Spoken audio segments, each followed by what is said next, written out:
Christopher Wylie, the whistleblower at Cambridge Analytica who exposed their collection of Facebook user data, testified at a Senate Judiciary Committee hearing about privacy regulations. This 2-hour, 40-minute hearing begins with Committee Chair Chuck Grassley.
Mr. Chairman. Just a minute. I got it. I'm going to go up here on time. Usually I am, so just give me one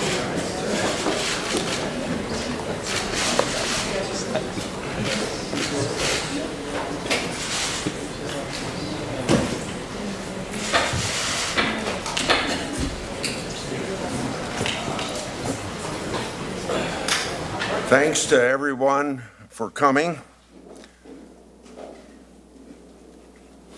The Facebook matter involving Alexander Kogan and Cambridge Analytica shed a bright light on the data practices of some of our largest technology companies. Although advertisers and political campaigns have collected and used data for years, the public seemed generally unaware.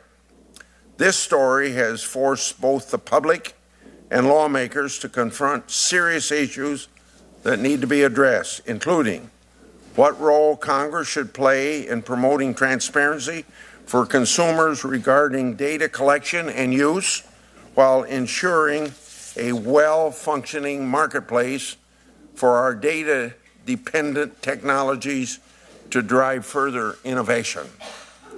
We started that conversation with Mr. Zuckerberg last month.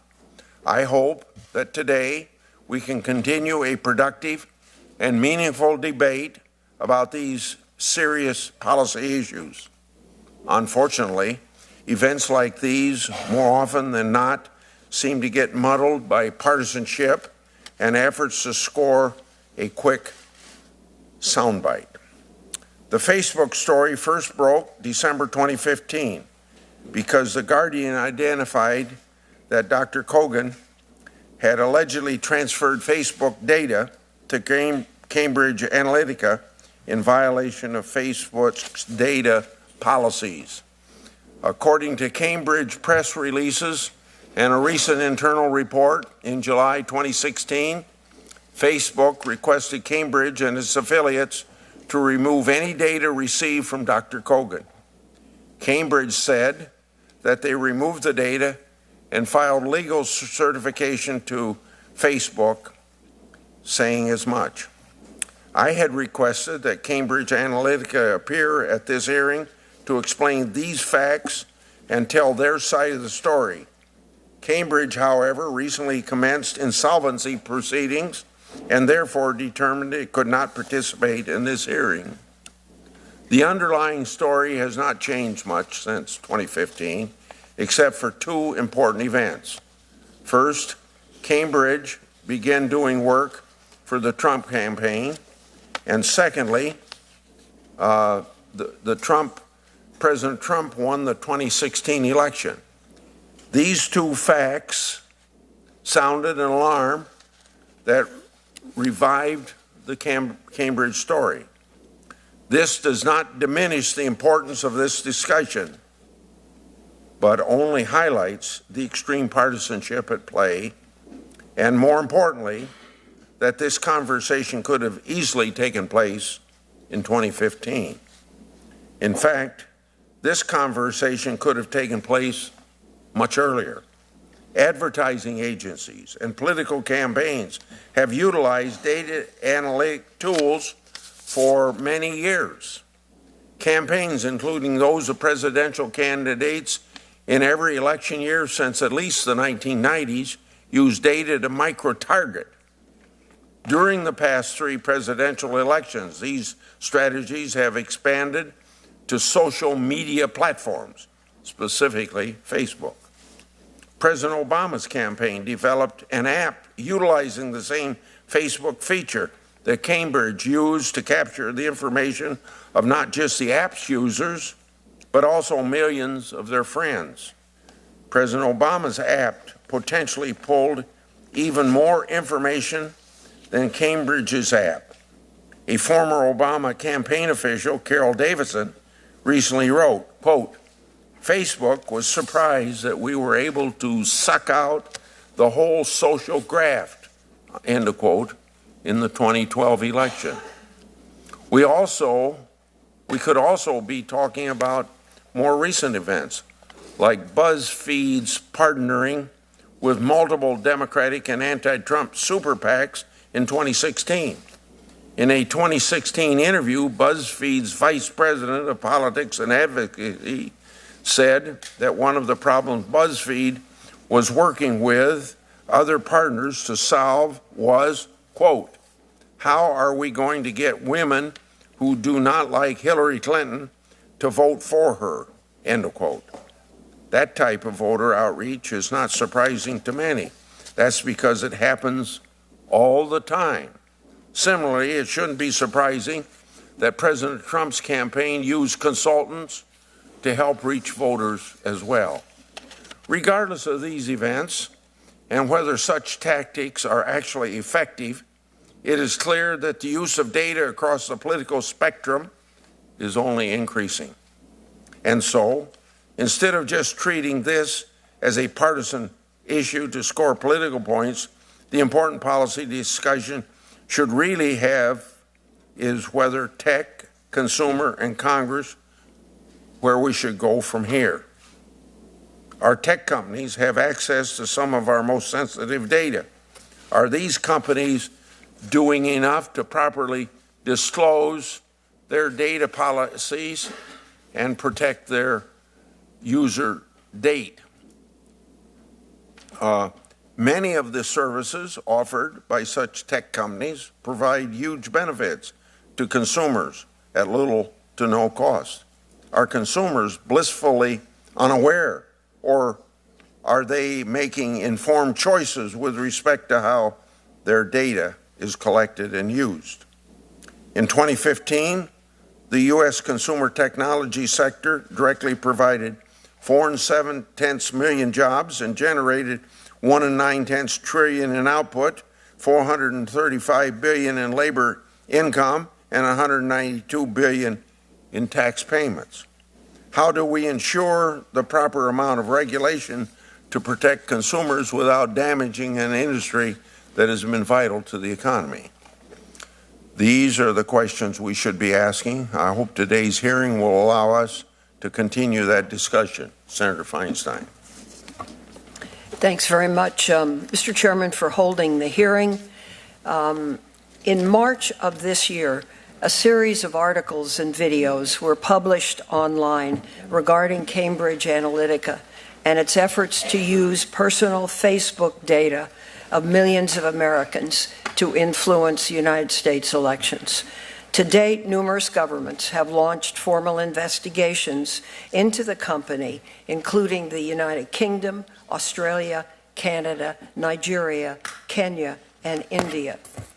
There is much we do not know about Cambridge Analytica, but there are significant facts already in the public record. We know that Cambridge Analytica was established by Robert and Rebecca Mercer in 2013 at the urging of former White House Chief Strategist Steve Bannon as an American subsidiary of a London-based firm, SCL Group. It has been reported that the intent of creating an American shell was to give the appearance of compliance with United States election law that prohibits foreigners from working on United States elections. According to CEO Alexander Nix, Cambridge Analytica worked for candidates in 44 United States elections in 2014. During the 2016 election cycle, Mr. Nix stated that Cambridge Analytica, and I quote, did all the research, all the data, all the analytics, all the targeting, end quote. We ran all of the digital campaign, the television campaign, and our data informed all the strategy for the Trump campaign.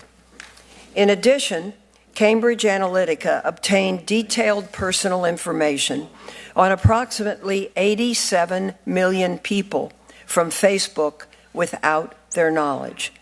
The massive data set, which reportedly included approximately 4,000 data points on each individual, was used by Cambridge Analytica and SCL Canada to develop a comprehensive voter targeting and online behavioral influence tool called Project Ripon. Reportedly, Project Ripon was a software program that used sophisticated algorithms to allow campaigns to segment voters into groups based on psychological characteristics, such as neurotic or introverted. Once individuals were identified and grouped, the platform then provided pre-selected and focused group-tested images and keywords that were most likely to alter the behavior of those individuals.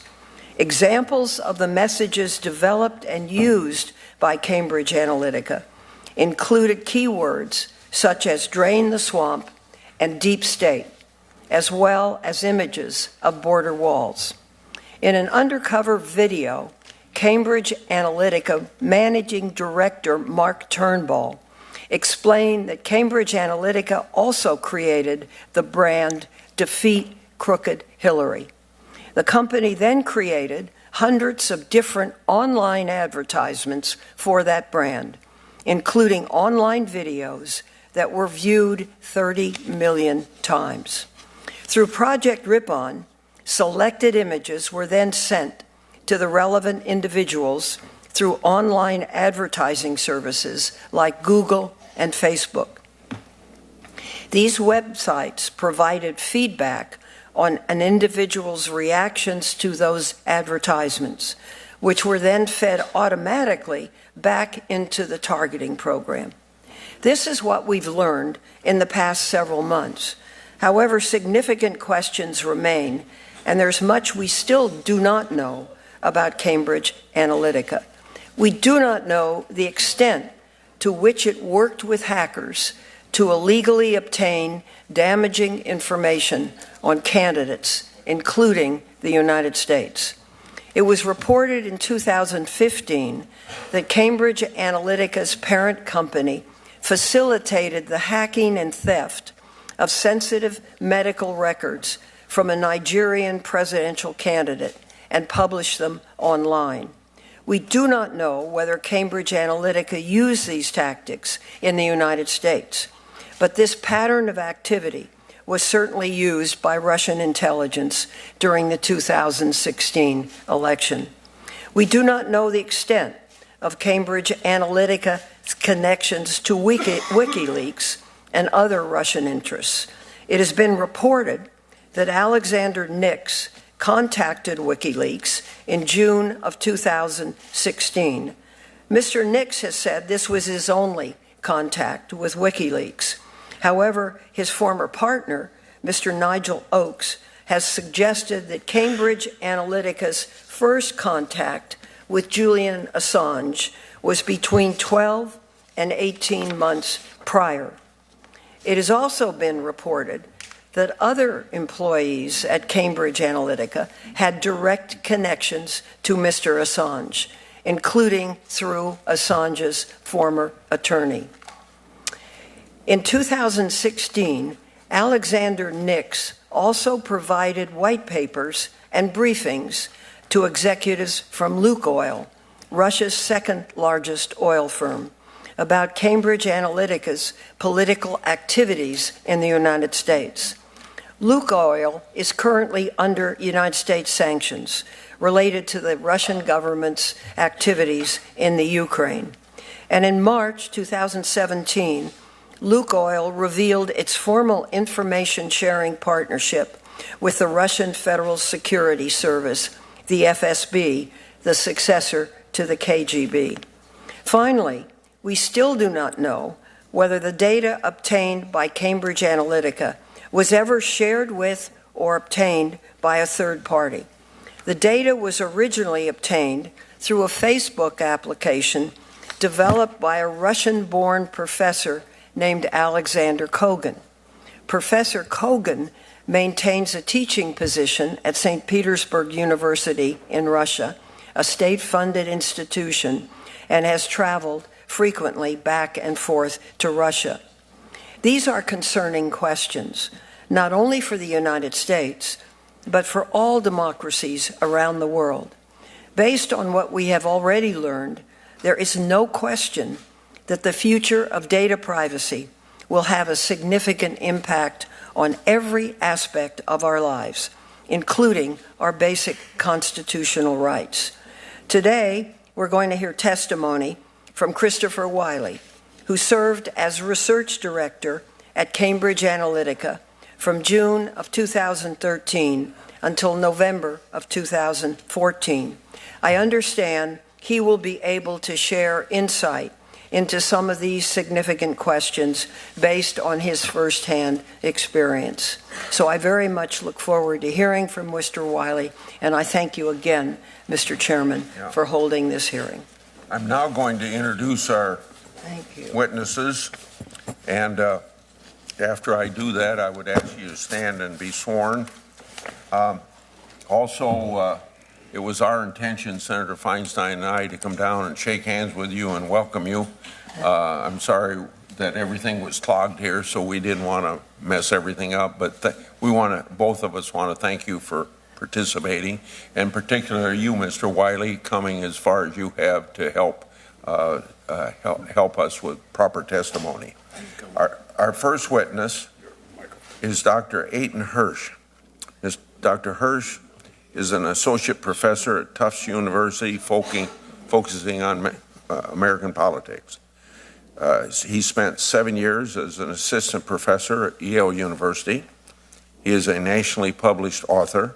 He earned a PhD degree and master's degree in political science from Harvard University and a bachelor's degree from Tufts.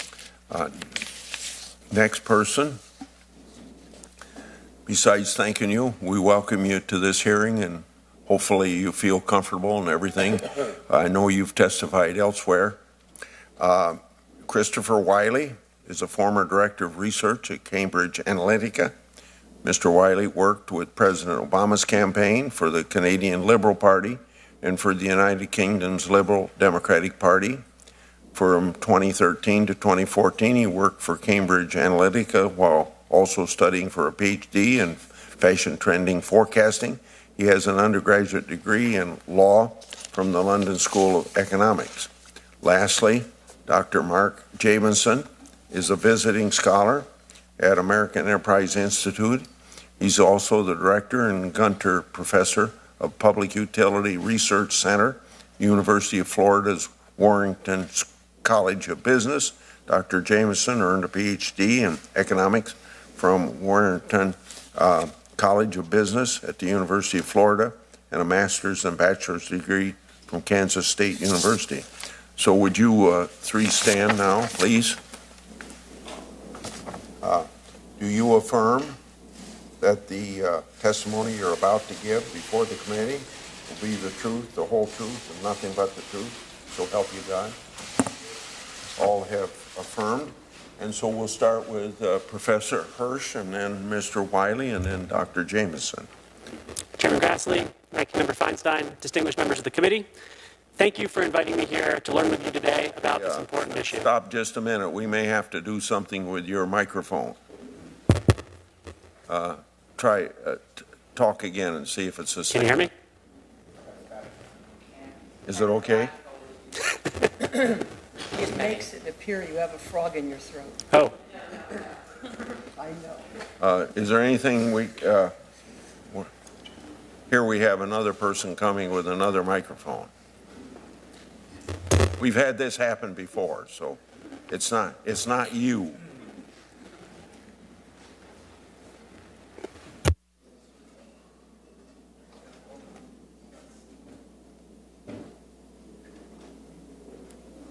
And kind of pull it as close as you can. Go ahead. okay.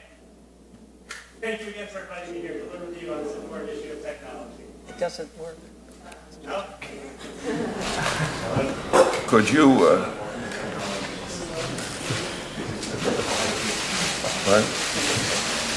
Okay, we have to turn it on here, is what I'm told. Turn it on and off again.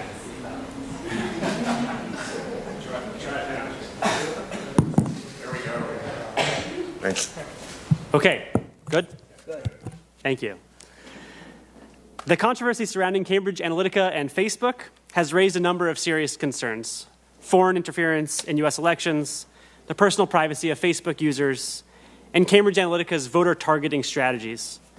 My expertise is on civic engagement, personal data, and voter targeting, and I hope to be able to answer questions you have in these areas. Let me briefly summarize a few points from my written testimony. Every election brings exaggerated claims about the effects of the latest technologies. After an election, there is always a demand to figure out why the winning campaign won, and the latest technology used by the winning campaign is often a good storyline, even if it's false. Campaign consultants also have a business interest in appearing to offer special skills and products, and so they often embellish their role to the media. Cambridge Analytica was relatively new to the scene in 2016, and it promoted new strategies of psychographic targeting to persuade voters.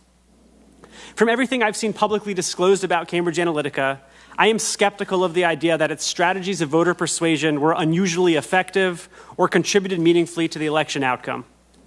To understand why, it's useful to divide a campaign strategy into mobilization and persuasion. Mobilization entails finding supporters and encouraging them to vote. Persuasion entails encouraging voters to support your candidate. Compared to mobilization, persuasion is very, very hard. And Facebook data or data from other sources doesn't help very much. Let me explain why. First, persuasion effects decay rapidly. Research has shown that an ad may change a voter's mind for a fleeting moment, but the effect goes away amidst all the other ads, news, posts, and stimuli that accompany an election season. Second, persuasion is hard because it is actually very hard, even with top-notch data, to figure out which voters are persuadable. The reason for this is no person is persuadable all the time. Persuadability isn't a stable disposition. You might be persuadable now but not tomorrow, by one kind of message or messenger but not another.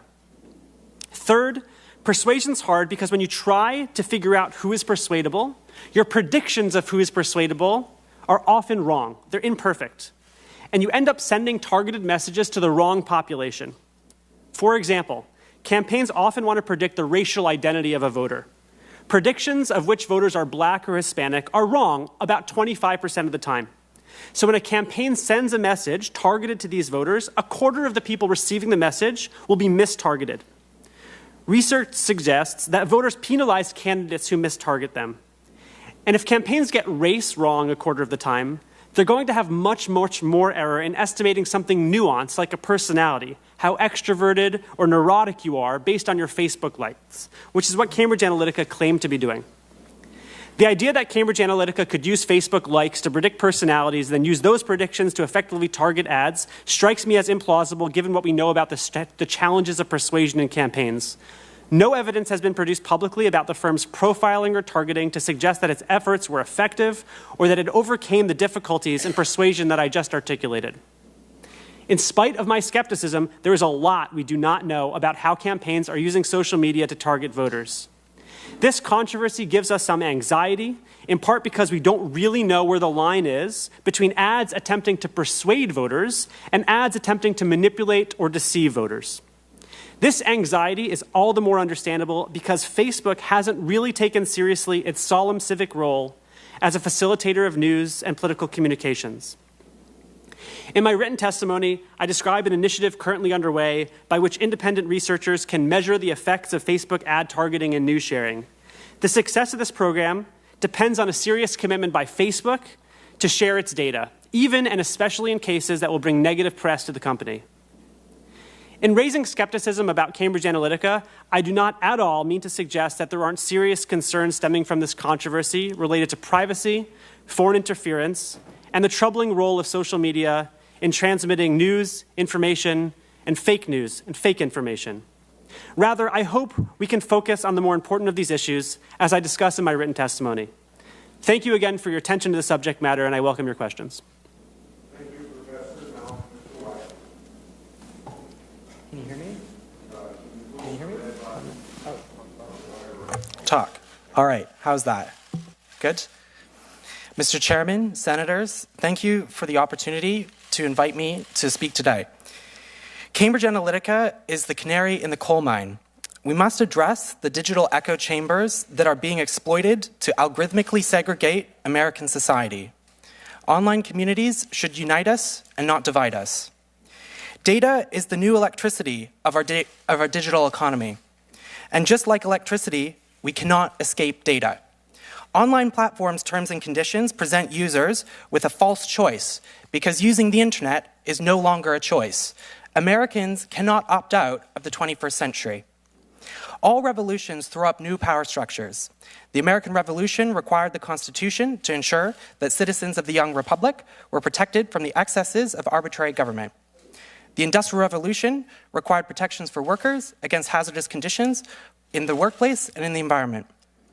So too, with the digital revolution, must we realize that there is a new game being played, and that the rights to life, liberty, and the pursuit of happiness need to be defended from those who might undermine them using new technologies, whether they are corporations, whether they are nations, or whether they are non-state actors.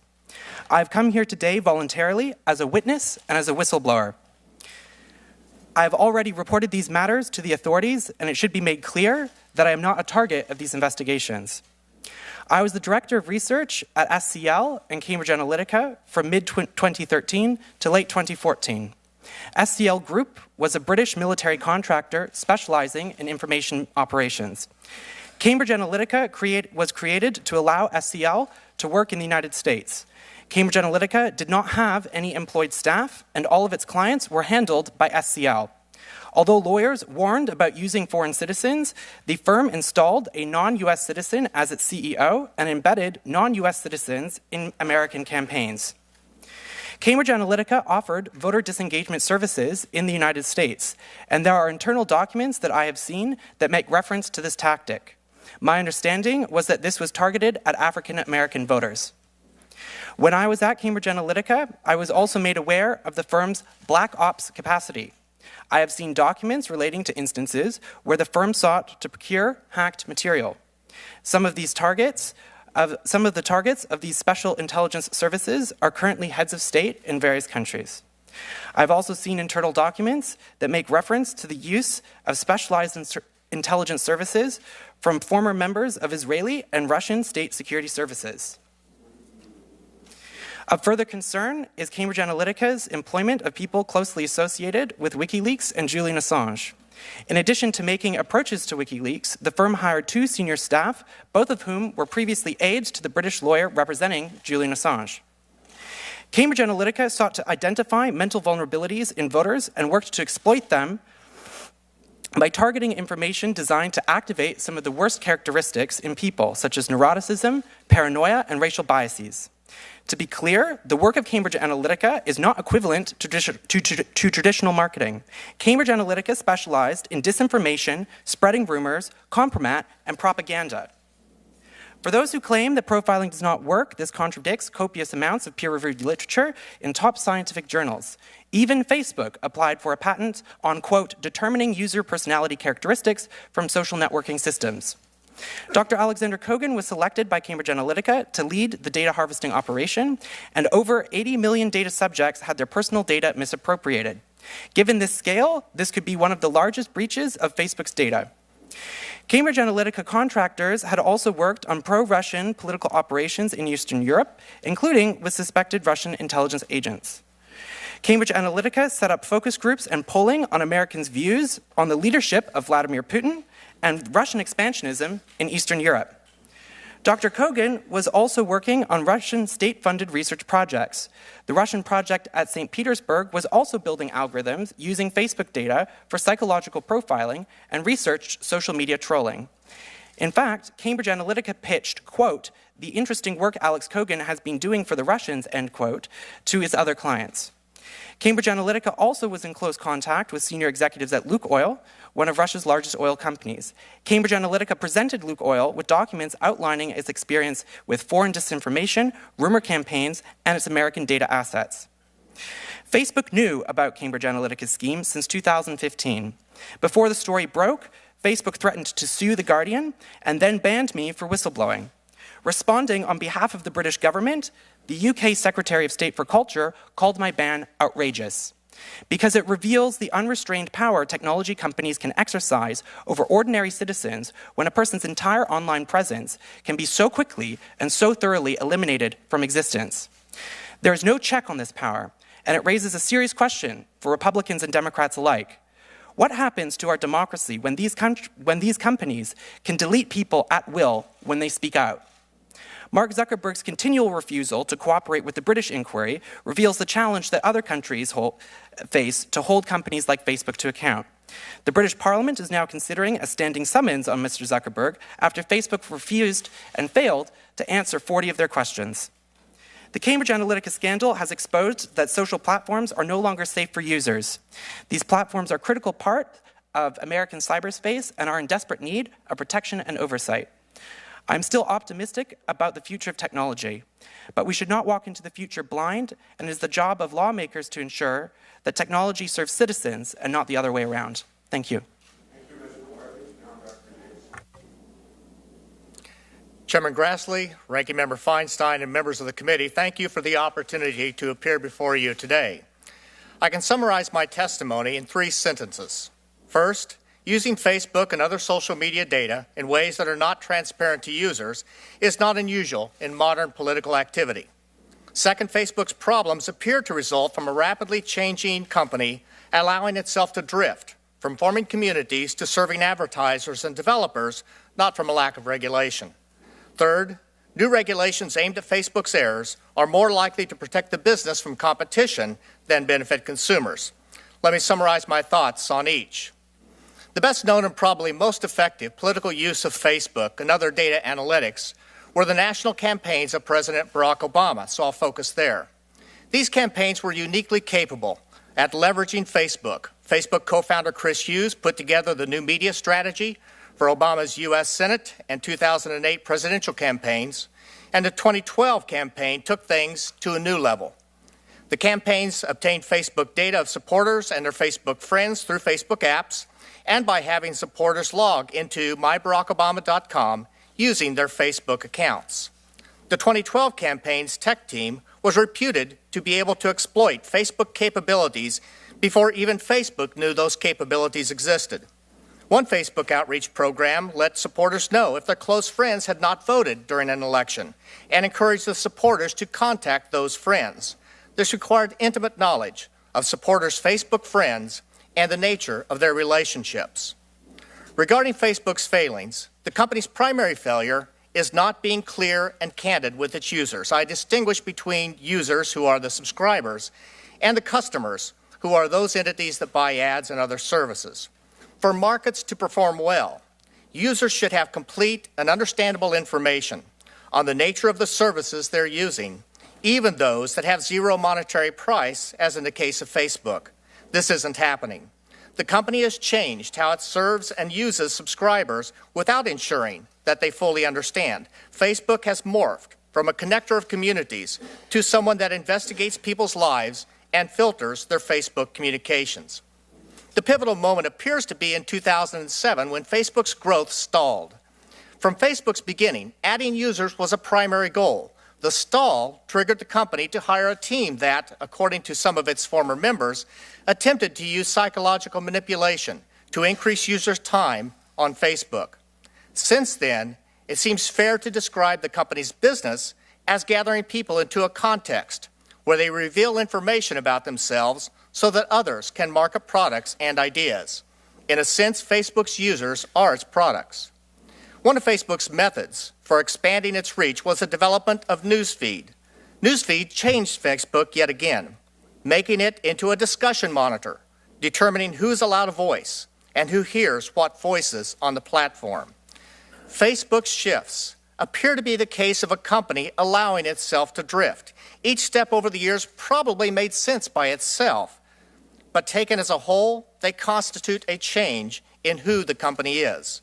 Many businesses have gone down this road. When things go too far, competition steps in. I now turn my attention to my last point. New regulations are likely to harm Facebook users. There are two reasons. One is that the problems are business problems that commonly occur, so new regulations are unlikely to help. They won't be focused on the main issue. The second reason is that new regulations would likely serve to protect Facebook and other large internet companies from competition. The European Union's new General Data Protection Regulation is a case in point. The new regulations are driving some tech companies, especially small ones, out of Europe. Such regulations impede freedom, stifle innovation, and reduce competition. I'd be glad to answer any questions. Thanks to everybody for your testimony, and we'll go to questions now, and we'll have 5-minute rounds for each individual. I'm going to start with Mr. Wylie. I think these will be easy questions for you, but listen while I lead up to them. You joined SCL Group, Cambridge Analytica Group of companies in June of 2013. In May of 2014, the group received Facebook data from Alexander Kogan. You stopped working for the group in July 2014. In early 2016, Facebook contacted the group and yourself and asked that Facebook data received from Mr. Kogan be deleted. In March of 2017, following an internal audit, the group certified it had purged all of Mr. Kogan's Facebook data from its servers. The group was retained by the Trump campaign in the summer of 2016. So these three questions that I think will be easy for you to answer. So SCL Cambridge had not been retained by the Trump campaign during your employment? When I worked at Cambridge Analytica, the Trump campaign was not a client, no. 2, and you did not work for the Trump campaign while at SCL Cambridge? I have never worked for the Trump campaign. And you weren't there when the company made its certification to Facebook? I was not in the company or engaged at the company when they had that dealing with Facebook, no. Thank you for that. Now, Dr. Hirsch, there's been a lot of media attention around allegations that Cambridge Analytica helped President Trump improperly influence the 2016 election by utilizing data received from Facebook. Cambridge claims that the Facebook data was ineffective, was deleted upon request from Facebook, and was not used in their work for the Trump campaign.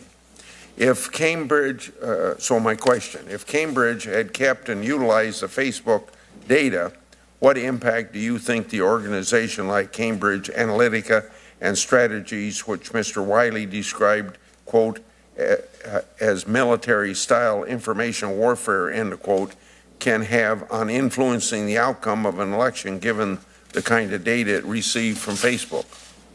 Thanks for the question. You know, as I said in my testimony, it is hard to move people.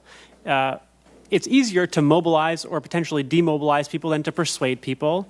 But as I said, there hasn't been any evidence presented from Facebook or Cambridge Analytica, data that probably does exist that could answer this question. In other words, when Facebook ads are run or when companies like Cambridge Analytica run ads, they do so with experimentation. They have a control group and a treatment group, and they could know the answer to this question. So if these things were actually effective, I think Cambridge Analytica would know and Facebook would know. based on what we've seen from public reports and from this history of targeting about why it's hard to move people, I'm skeptical of this data and these ads moving people in a substantial way. Okay, Dr. Jabinson, the media has portrayed the Trump campaign use of data and firms like Cambridge Analytica as nefarious actions to manipulate the public. Quote, or question, are these strategies and use of data something new in the political world, and how about advertising generally? Now, thank you, Mr. Chairman. No, this is not new in the political world. It's been around for a long time. It feels new to people because it's never gotten into the public press before, at least not in this kind of a volume. So it's understandable that people feel that this has violated a norm, but it's been a norm for a long time. Okay. I'll reserve my time and go to Senator Feinstein. Thanks, Mr. Chairman. Mr. Wylie, in February 2018, Special Counsel Mueller indicted 13 Russian nationals and 3 companies for their part in a well-funded, coordinated campaign of information warfare using social media. This information warfare campaign, spearheaded through the Russian-backed Internet Research Agency, started as early as 2014. What can you tell us about possible connections between the SCL group or Cambridge Analytica and Russia? Thanks for your question. So one of my concerns is the level of engagement that the company had with the company being Cambridge Analytica with Lukoil and executives from Lukoil, which is Russia's second largest oil company. The firm Cambridge Analytica made presentations and sent documents to Lukoil that made reference to its experience in disinformation, that made reference to its experience in rumor campaigns, attitudinal inoculation.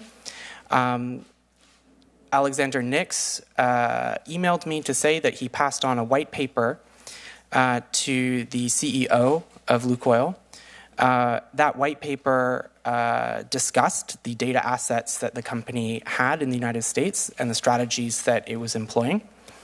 The lead researcher that Cambridge Analytica used to harvest the Facebook data, Dr. Kogan, was also working on projects in Russia on psychological profiling at the University of St. Petersburg.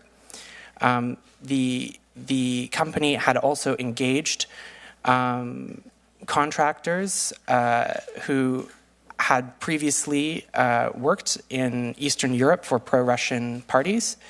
And indeed, the company decided to test Americans' views on the leadership style of Vladimir Putin and Americans' views on Eastern European issues relating to Russian expansionism in the region.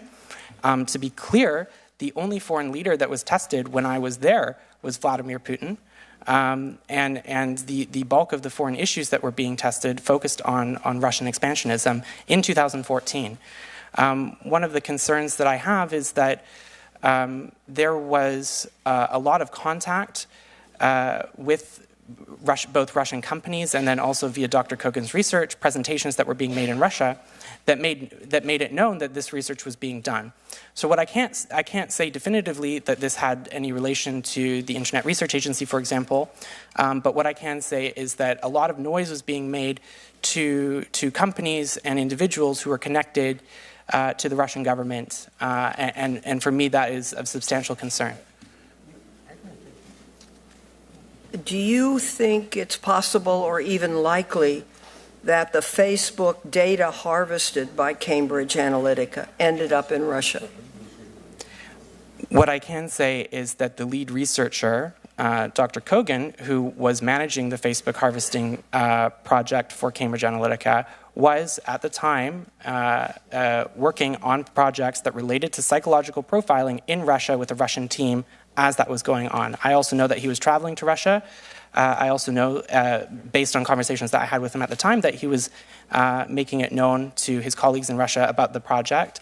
And so I can't say definitively one way or the other.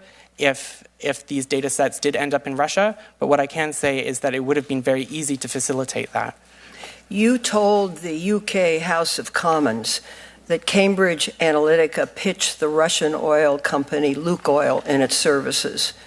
You have also said that Alexander Nix gave Lukoil a white paper you wrote that explained Cambridge Analytica's data collection and online targeting of Americans.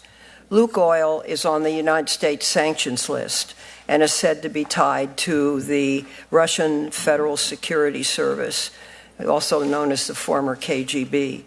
When and where were these meetings taking place? In London, in the United Kingdom, and also via the phone. What did Cambridge Analytica tell Lukoil about its data on Americans? Did it share any of that data, or is it possible Russia acquired any of its data on Americans? In sending the white paper and discussions that I had with Alexander Nix about what he was speaking to the company about, I know that the scale of the data and the location of the data was made known, and also that Dr. Kogan was involved in that data collection project.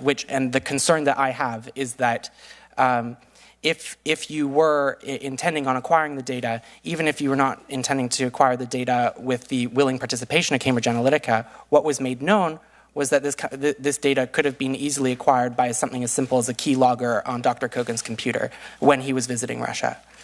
Thank you. My time is up, Mr. Chairman. Senator Kennedy. Thank you, Mr. Chairman. Professor Hirsch, I don't really have a question, but if what you're, I'll come back to you if I have time. If what you're saying is that people in America are not persuadable or persuaded by advertising, I think that's rubbish. I think some really smart people spent $200 billion, $206 billion last year on advertising. You're next. And I hear kids all the time walk around saying dilly dilly. They didn't just dream that up, okay? But Mr. Wylie, let me ask you a couple questions. I'm not interested in innuendo or speculation or rumor. Other than Facebook, list for me the sources of all of the data that you know Cambridge Analytica used while you worked for it. There was several different consumer data vendors that were used. Can you name them, please? I'd like you to be specific. I believe Experian data was used. I believe Axiom data was used. I'm not sure, but I can get back to you on whether contracts were directly with Axiom and Experian or whether it was a reseller. Who else? The state voter rolls and registration. Who else? There were smaller firms, which I can't give you just off the top of my head, who had more specialized niche data. And then in terms of online data, there were experiments being done on collecting other social media data. So, for example, Twitter, that was also used. But the basis of the modeling that was being done at the time that I was there was primarily using Facebook data. Okay. Did Cambridge Analytica put Facebook aside for a second? The Justice Department and the FBI will get to the bottom of that. Did Cambridge Analytica obtain any of this information unlawfully while you were there? I'm not a lawyer in the United States, so I couldn't comment on whether it was lawful or unlawful. Well, did they do it improperly? I mean, you've been making normative judgments quite often. Don't get religion now on me. So the Facebook data, I believe, was other than Facebook. Other than Facebook, the consumer data lists that were used were acquired via contracts that were signed and paid for. Did Cambridge Analytica hack anybody while you were there that you know of? I have seen documents that make reference to special intelligence services and information gathering networks. Do you have copies of those documents? Not with me, no. Okay. Did Cambridge Analytica get money from WikiLeaks or get information from WikiLeaks? Not when I was there, no. Okay. Do you know if they got it after you were there? In terms of money, I don't believe. No, not money. I misspoke. Data. I'm still worked up over dilly. I wasn't there when the request was made. While you were there, excuse me for interrupting. I'm not trying to be rude, but we have a limited amount of time. Sure. While you were at Cambridge Analytica, give me the names of all its clients, whether it was issue or candidate.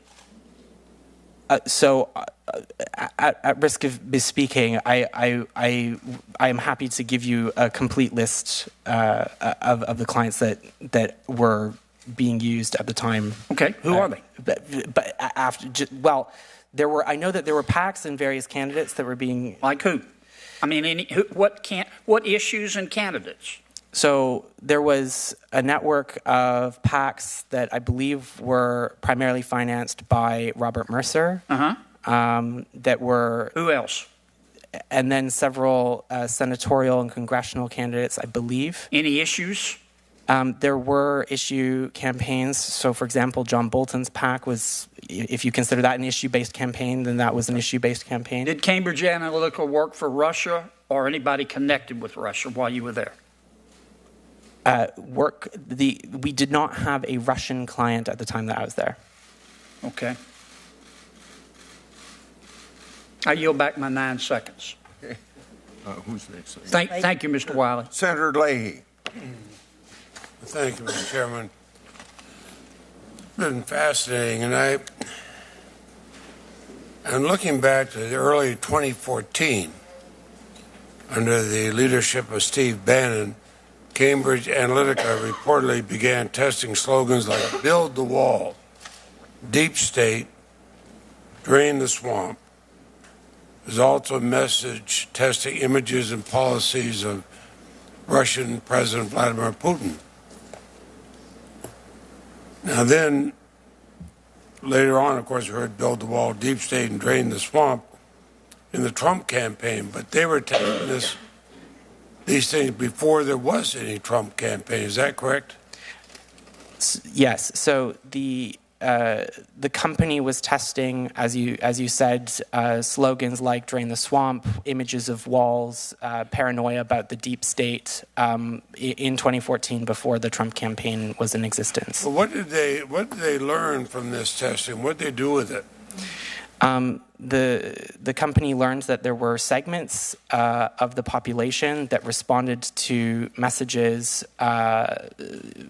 like "Drain the Swamp" or images of walls, or indeed paranoia about the deep state, that weren't necessarily always reflected in mainstream polling or mainstream political discourse that Steve Bannon was interested in using to build his movement. You've noted that Cambridge Analytica did not actually have any employed staff. It was a front group for the UK-based SCL group. They had Rebecca Mercer, Steve Bannon, among others, on the board of directors. Client work was handled by SCL. Am I correct in all that? Yes. Now, our laws prohibit non-Americans from working on U.S. campaigns to protect our elections from foreign interference.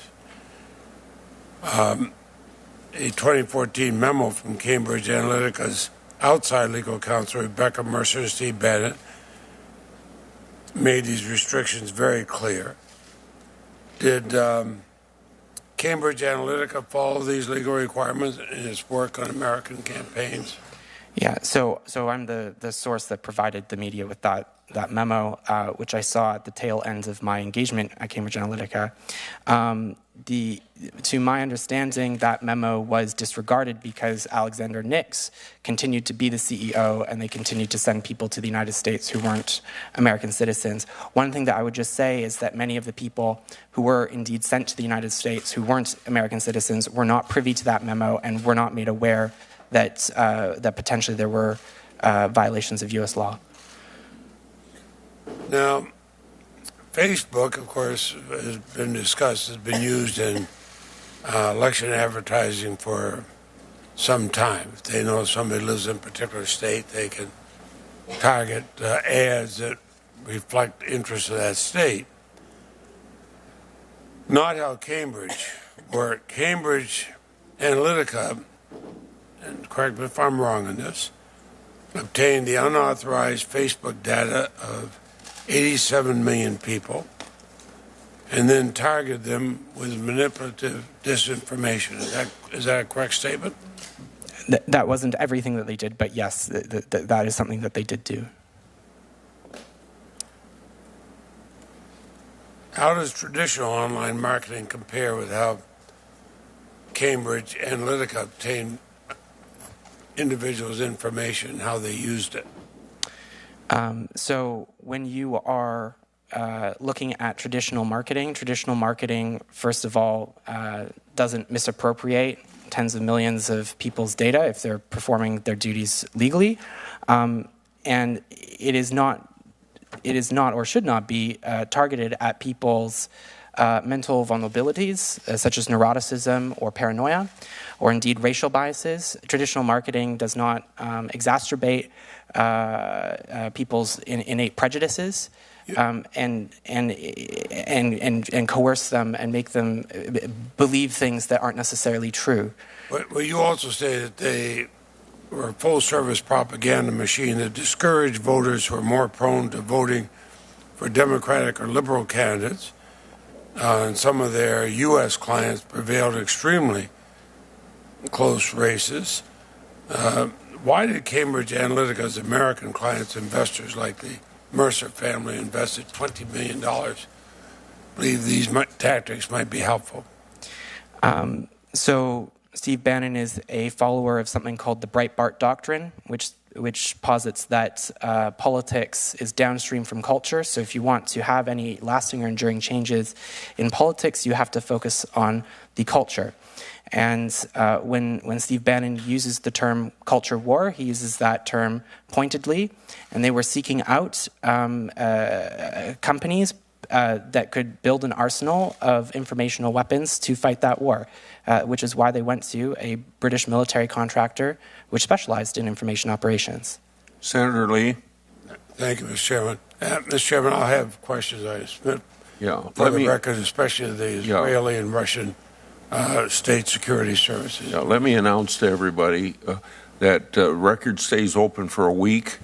And then if you folks get written questions from people that are here, like Senator Leahy, or people that don't come, we'd appreciate if you'd answer them and get them back to us as soon as you can.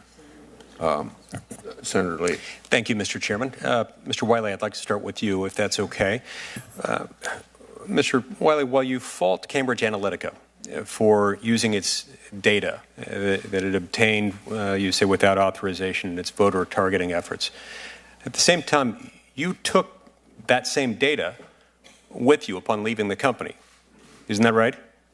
So because there were no staff at Cambridge Analytica, most people were contractors or indeed had companies. So I received a copy of the data. Okay, yes. so you had that data and then you started your own company. No, my company was in existence before I left Cambridge Analytica. Okay. Because I was a contractor. But after leaving the company, you had a meeting, or perhaps a series of meetings, with a major campaign to discuss some micro-targeting techniques. In short, that's not true. I didn't meet another campaign to discuss that. If you're in reference to that data set. Well, it appears that you tried to use some of the same market as your former company. You were going to use that data for something, right? You weren't just going to leave it idle. Well, to be clear, the data was never used on any commercial. So why did you take it with you? It's not that I took the data with me. It's just that it was still in existence at the time that I left. Okay. To be clear, I didn't take any data from Cambridge Analytica. You didn't take it in the sense that it was already with you? Yes. Okay. What type of work did you anticipate that your company would perform after you left Cambridge Analytica? So I work mostly in data analytics, looking at different kinds of social trends. So after I left Cambridge Analytica, I continued working on independent projects. But to be clear, I didn't use that data on any commercial contract. But couldn't that data have proven useful in some of your work? It could have, but I didn't go on and sell it. Right, but you could have, and had you been successful with that, and had you gone on and your business become successful, couldn't you have now been at the receiving end of some of the same questions now going to Cambridge Analytica? Yes, but it didn't happen. Understood. I want to go over some statements that you've made. In paragraph 15 of your testimony, you say, and I quote, "When I was at SCL and CA, I was made aware of the firm's black ops capacity, which I understood to include using hackers to break into computer systems to acquire compromat or other intelligence for its clients. The firm referred to these operations as special intelligence services or special IT services." How did you learn about these black ops capacities? Alexander Nix told me. And who, as a practical matter, was involved in these black ops? My understanding was that in some of the projects that SCL Group had in different parts of the world, misappropriated information was used as compromat in elections, in particular against opposition candidates. Okay. In paragraph 30, you say, quote, "The Russian project undertaken by Dr. Corgan had a particular focus on the dark triad traits of narcissism, Machiavellianism, and psychopathy. The Russian project also conducted behavior research on online trolling." How did you learn all of this? And can you describe those projects in more detail? So at the time, Dr. Kogan told me about some of the research that he was doing. He also told the company about some of the research that was being done by that team in Russia. So there's email correspondence from the firm that, for example, referenced the, quote, work that he was doing for the Russians. So it was initially through conversations that I had with Dr. Kogan, and then later through the investigative reporting that has been done for the past year with The Guardian and others. More details have emerged as well. Okay. Professor Hirsch, the use of social media to micro-target is a fairly new practice, but it's my understanding that micro-targeting itself is not. And sadly, the use of provocative information to either divide the electorate or to mobilize portions of the electorate has a long history in our country's political campaigns. So is the use of social media to micro-target different than what it's been done, how it's been done in the past? So there's a lot we don't know. We don't know about its effectiveness in some ways, but it often looks the same. And also responding to Senator Kennedy, just because campaigns spend a lot of money on a particular ad kind doesn't mean it works. For a long time, campaigns are spending money on robocalls. Countless experiments have shown that robocalls do nothing. In an environment where there's lots of stimuli, a lot going on in a campaign, a lot of campaign ads don't really work. Probably nobody in this room, or nobody that anyone in this room knows, changed their mind as a result of any campaign ad in the 2016 election. Now, for someone who's a director of research for Cambridge Analytica, they should know. It'd be shocking if they didn't know the actual effect, an estimate of which campaign ads do what. Part of my skepticism comes because, given that there's been whistleblowing, there's been no presentation of any such evidence in randomized controlled environments in which someone shows, here is the effect. This ad targeting neuroticism or whatever had some effect. So again, it's very hard to sort this out as technology changes from 2000, 2004, 8, 12, 16. Lots of things are new. But one point we often come back to is that in a presidential election, particularly when there's so much going on, the effect of one ad or one kind of ad or one robocall is usually zero. Okay. Senator Whitehouse. Thank you. Hello, Mr. Wylie. You've said that Cambridge Analytica and the SCL Group are effectively the same thing. and that Cambridge Analytica was the front-facing company for SCL's American operations. Is that correct? Yes. What is SCL Elections? So there is a group company in the UK, or was, called SCL Group, which had several different divisions. The largest division when I first joined was Defense, so SCL Defense. SCL Elections was one of the other divisions, SCL Commercial, etc., and they all handled different markets for the company. So SCL Elections handled political. What are SCL Canada and Aggregate IQ? Those were subcontractors that were set up during the time that I was there to build out software infrastructure. They played a very significant role in building the actual infrastructure of Ripon, the software product Ripon. Are they essentially the same entity, SCL Canada and Aggregate IQ? You could think of them like a franchise. And the Ripon program was the program that developed the software to use the Facebook data. Yes. Once you have algorithms and a set of targets, you need something to then actually connect those targets with an online display network. So that's part of the role that Ripon played. What is Global Science Research? Global Science Research was the company that was set up by Dr. Kogan. And you've said that it became a company simply to service Cambridge Analytica, correct? It became a company, as I understand it, it became a company so that it could sign a contract with Cambridge Analytica, or rather, technically SCL.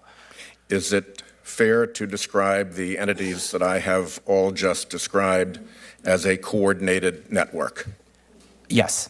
And what was the role of Robert Mercer in funding that coordinated network? He was the primary funder who put in tens of millions of US dollars into Cambridge Analytica, which then distributed that money to that network.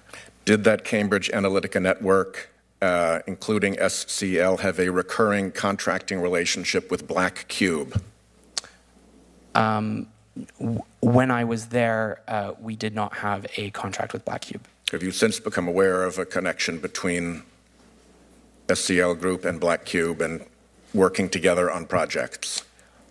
I've become aware of relationships that the company had with former members of Israeli security services.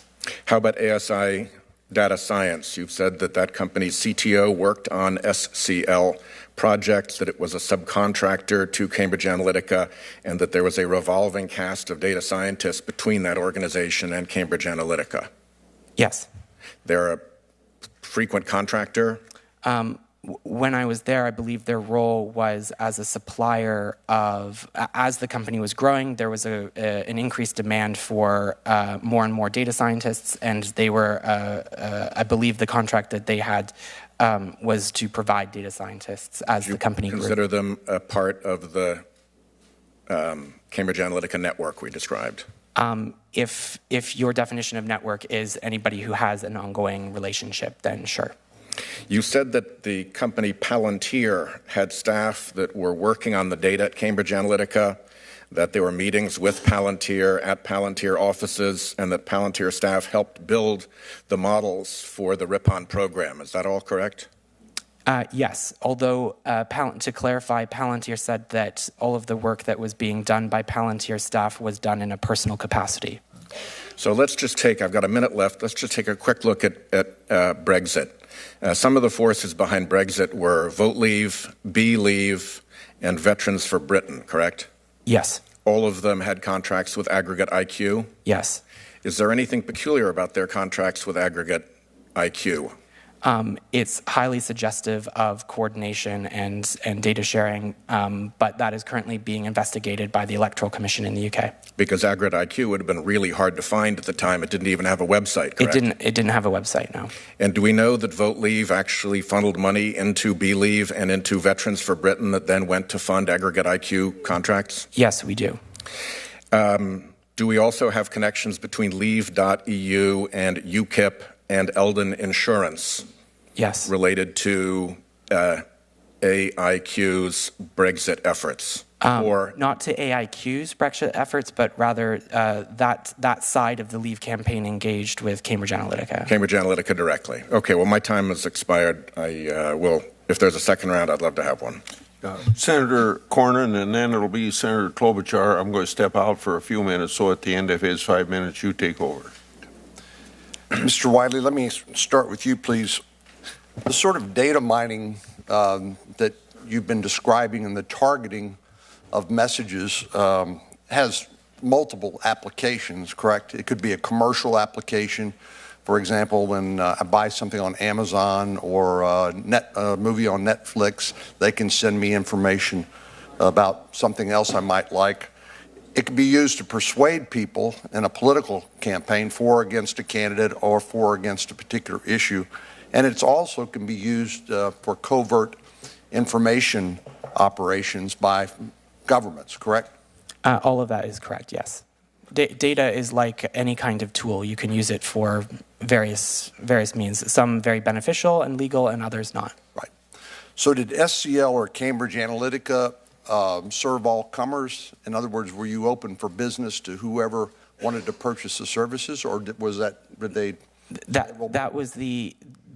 the impression that I got. Alexander Nix was quite keen on selling contracts. However, after Robert Mercer put his investment into Cambridge Analytica, I do know that we weren't, the only restriction that we had was to not work with Democrats.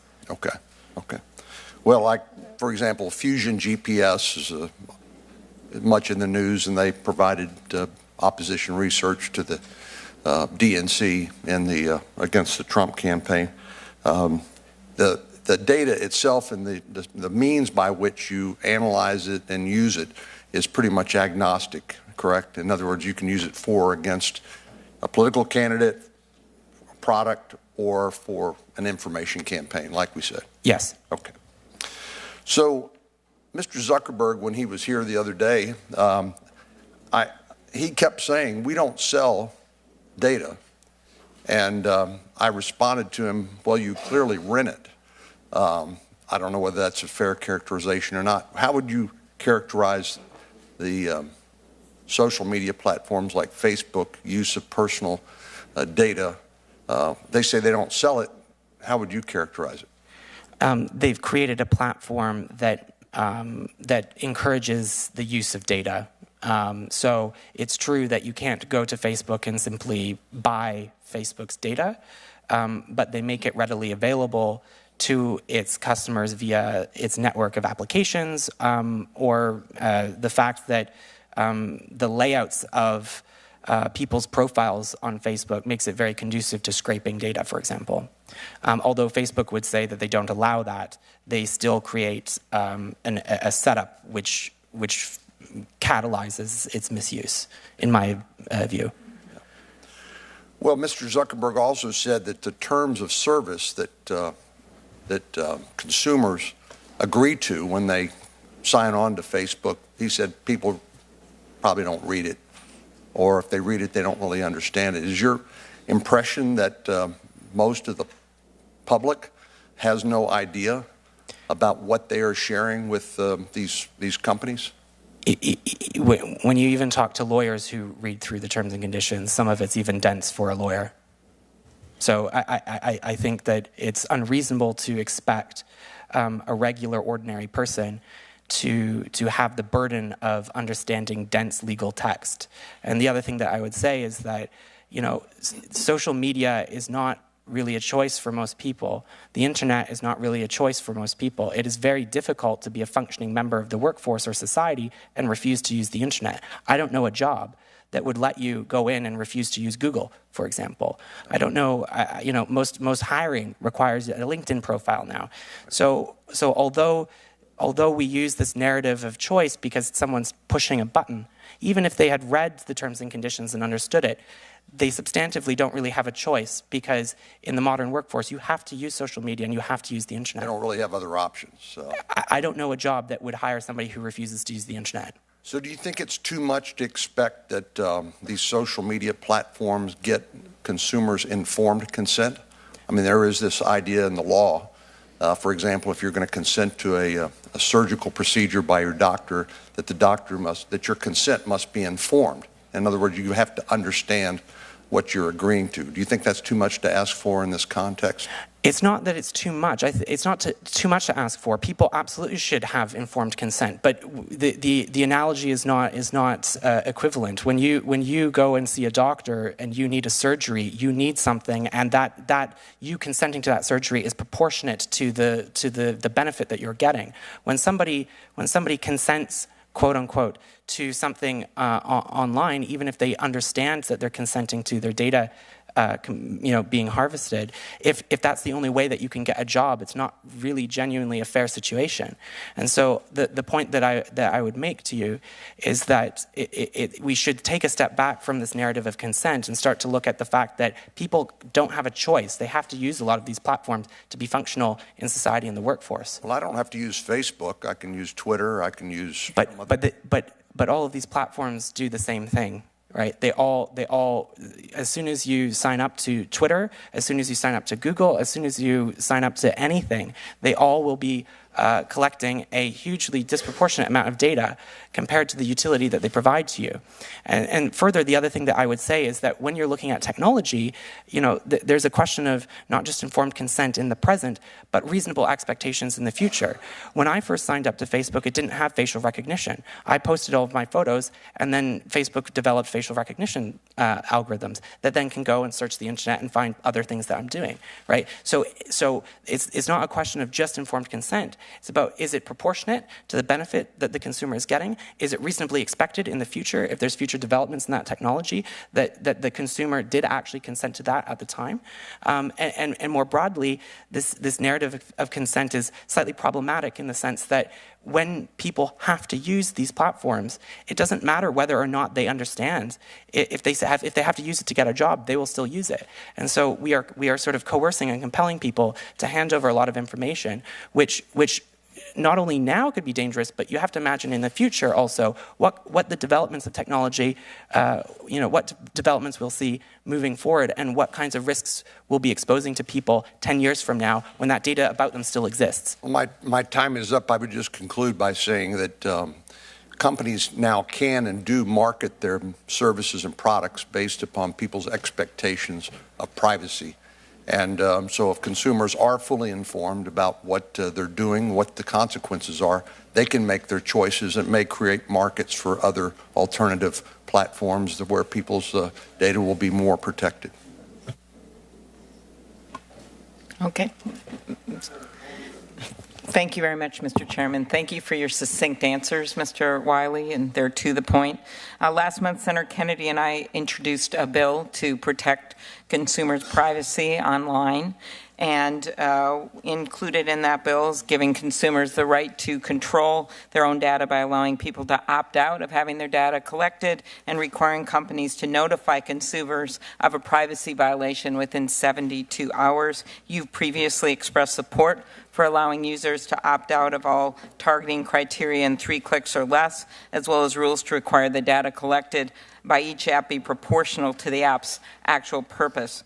Would Cambridge Analytica have been able to harvest the data of Facebook users and their friends if the users had opted out of having their data tracked by Facebook?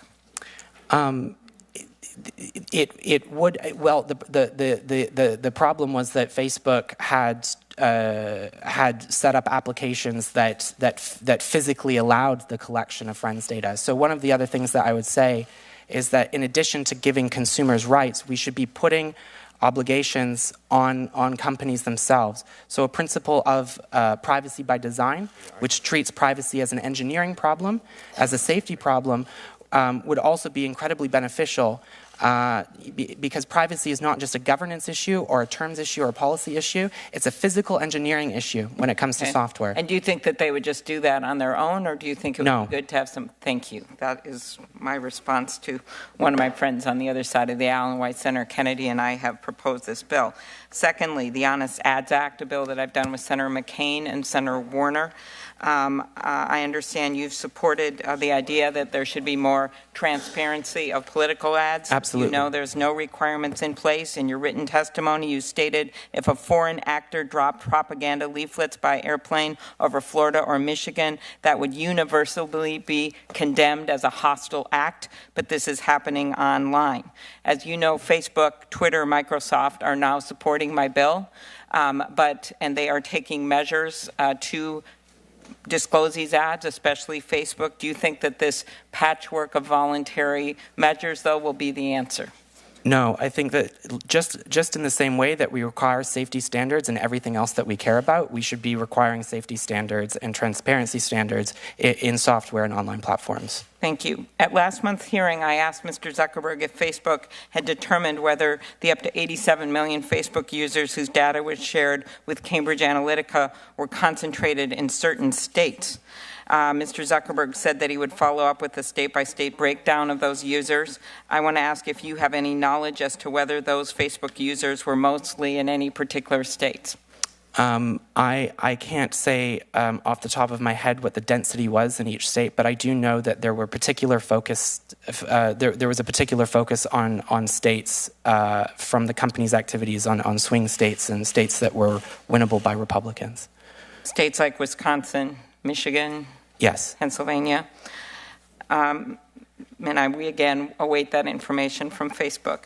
Mr. Wylie, I also asked Mr. Zuckerberg whether any of the roughly 126 million people who may have been shown content from a Facebook page associated with the Russian troll farm, the Internet Research Agency, were the same users whose data was shared with Cambridge Analytica. He replied that he believes it is, quote, entirely possible that there will be a connection there. What can you say about the potential for any overlap between the Facebook users whose data Cambridge Analytica obtained and the users who were shown content from the Internet Research Agency? The thing that I would say is, so firstly, I didn't ever deal with the Internet Research Agency, so I can't comment specifically on that entity. But to your point, my concern is that information either may have been shared or indeed misappropriated, again, at the second instance, by a Russian entity from Cambridge Analytica. What I would say, though, is that it's not just whether or not these individual records were then targeted, because if they were used to build an algorithm, whether that algorithm was built at Cambridge Analytica or another entity, other users who share similar profiles and patterns in their data could have also been exposed in a way that if you simply looked at were these records targeted specifically, even if the answer is no, that doesn't mean that those records weren't used to build a targeting algorithm. I get it. I'll follow up on the second round here. One last question, as you use the word profiling and this voter disengagement, as you called it, voter suppression. One of the most horrifying things from our hearings that I saw were these ads that were clearly made to suppress the votes of African Americans. Do you have any knowledge about the scope of this activity and how often it occurred out of the company? My knowledge relates to the tail end of my engagement with Cambridge Analytica. One of the things that did provoke me to leave was the beginnings of discussions about voter disengagement. I have seen documents that reference voter disengagement, and I recall conversations that it was intended to focus on African American voters. And can we get those documents? I will discuss with my lawyers the best way to get you that information. Okay, and just to be clear, just as you said it would be illegal, an act of illegal act to have an airplane come in with those pamphlets, this under American law where you are specifically suppressing votes is also an illegal act. So. Thank you. And to be clear, I didn't partake myself. No. I understand, and that's why you left in part. So I get that, and I appreciate you coming to testify very much today. Thank you. Thank you. Actually, the chair has asked me to chair the committee, and I also happen to be in the next order for. I'm not taking chair's prerogative. It's my turn. So thank you all for being here. I think this is a very helpful hearing. I intend to be here for the second round as well. And Mr. Wylie, I just leaned over to the ranking member and said that she was complimenting you on your technical expertise. And I said, I love having a witness before the stand that I can actually understand. I can't necessarily understand lawyers, but I can understand data analytics people because I was one. I hope that the result of this hearing is actually trying to figure out what, if anything, Congress should do from a regulatory framework and compliance framework with respect to the new avenue for data use. all of us in these committees have already used data from aggregators. We take the voter data. We know what voting propensities are. It's downloaded from the boards of election. You use that as a basis for targeting voters. And then there was the next wave, data aggregators, so that you can overlay people's affiliations with associations, the magazine subscriptions. That's all really become passé in terms of data matching. It's been happening for probably 10 or 20 years in our campaigns, and I would dare say that every single member here who's ran up for election has had that. Now that is where they buy data and they aggregate it. And then they build their proprietary platforms around it. Now with the advent of social media, we have entities who have come into play that really don't want to sell their data. They want to sell the analytic result of that data so that they can target people on certain social media platforms. Would you agree with that analysis? Yes, it's the age of access rather than the age of transfer in terms of data. And something just because would you believe that that data, that baseline, is a part of their intellectual capital, a part of their institutional value? Yes, data is an incredibly powerful. It's like the new oil. And by the way, I'd be happy for either of the other two witnesses to chime in. A part of when Mr. Zuckerberg was before us just some weeks back, I tried to focus on what we should all be looking at as policymakers as other practices beyond the Cambridge Analytica. And I should say that my firm engaged Cambridge Analytica. I met them the day that they proposed it, and I saw them again on Election Day. I do have some questions about the focus on trying to get cyclographic data from people through in-person interviews. It may or may not have been captured through some of the techniques that we're discussing today. But I also want to go back and talk about, if we're going to do a thorough, impartial, nonpartisan review of the facts, that we really should go back probably over about the last 10 years. I don't know if you've had an opportunity to, but I would commend it to you to read in the MIT Technology Review. They had a 3-part series, and the series was titled How Obama's Team Used Big Data to Rally Voters. And if you go through that very well-written review, and through articles associated with it, there were quotes from campaign workers who said, we literally took the whole social graph from Facebook and were able to download it through the use of an application. There's a term in here, I don't know the specific page, but they talk about gamifying the apps that campaign workers would use, and possibly gamifying the apps that would-be supporters would use. And in the Obama campaign, I think it may have been the first one, could have been the second, they actually asked whether or not, if you were a Facebook user, if you would mind, by clicking on a button, be willing to share information about all your friends.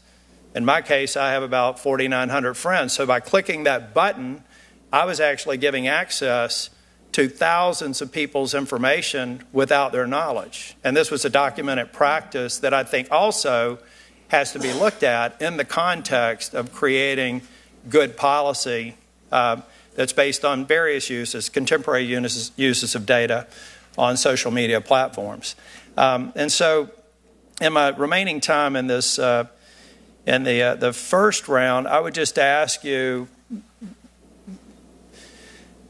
do you believe that some of the technology players today simply have grown so large, so quickly, that some of what you thought would have been captured through just good corporate governance and code of conduct, having somebody from a social media platform who either leans conservative or leans liberal, kind of putting their thumb on the scale and giving them people information that they really shouldn't if they were good stewards of the data and the social media platform that they were on? And I'll leave that as an open question to anybody on the panel and reserve my remainder for the next round.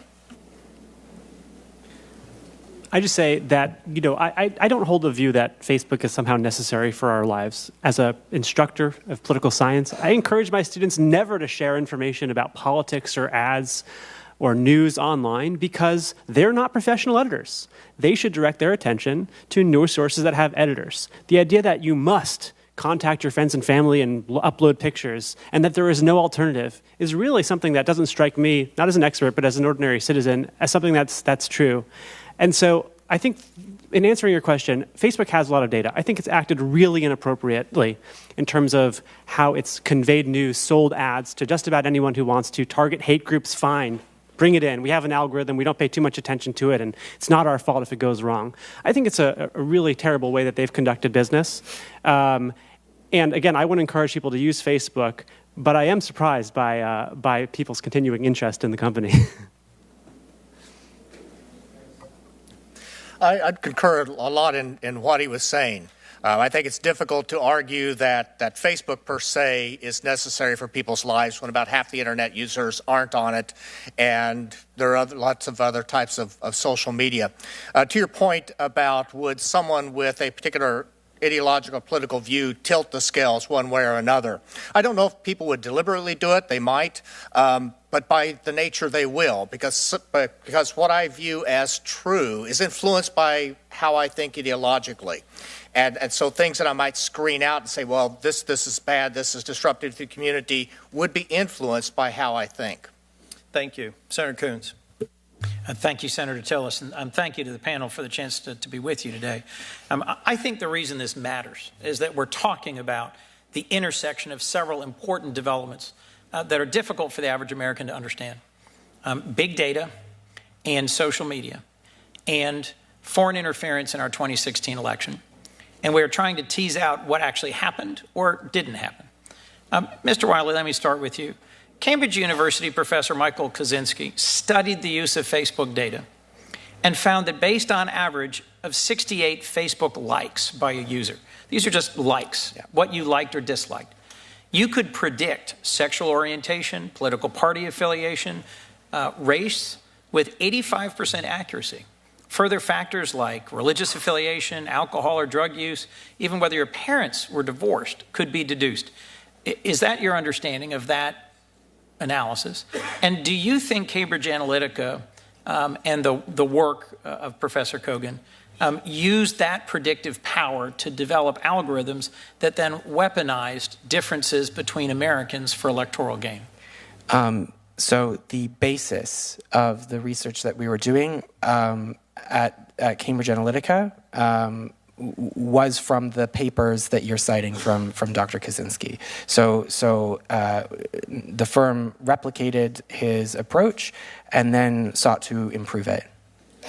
And did I correctly summarize the incredibly high correlation that you could show in terms of really knowing the individual Facebook user if you had access to their likes and their friends and their social media activity? Yeah, it increases the particular paper that you're citing. The number of likes, once you surpass 100 and 200, you can get to the same level of accuracy at predicting, for example, personality traits as your spouse would if they were answering questions about you, and in comparison to how you would respond to those same questions. So to a core point that Professor Hirsch made earlier, all of us who have stood for election have struggled with the difficulty of actually targeting our voters effectively, because the data sets we've had access to, mostly publicly available data, are very thin, very narrow. There's very little that we have.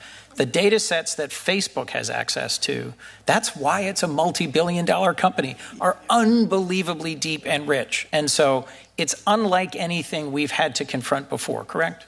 Yeah, I don't contest what Professor Hirsch was saying in the sense that there are, it is true, persuading somebody compared to motivating them to turn out is much more difficult. And the data sets that traditionally were used are often very sparse and not necessarily reliable. But that's data sets that are available now through Facebook are orders of magnitude. Yes, and that's why Cambridge Analytica ended up pursuing that path, because it found that in comparison to traditional marketing data sets, the data that you could procure from social networking sites was much more dense and actually much more reliable to create a precise algorithm. And to be clear, a billionaire American mega donor and supporter of the Trump campaign funded a shell corporation, Cambridge Analytica, still run by foreign nationals, to take advantage of this research, this understanding,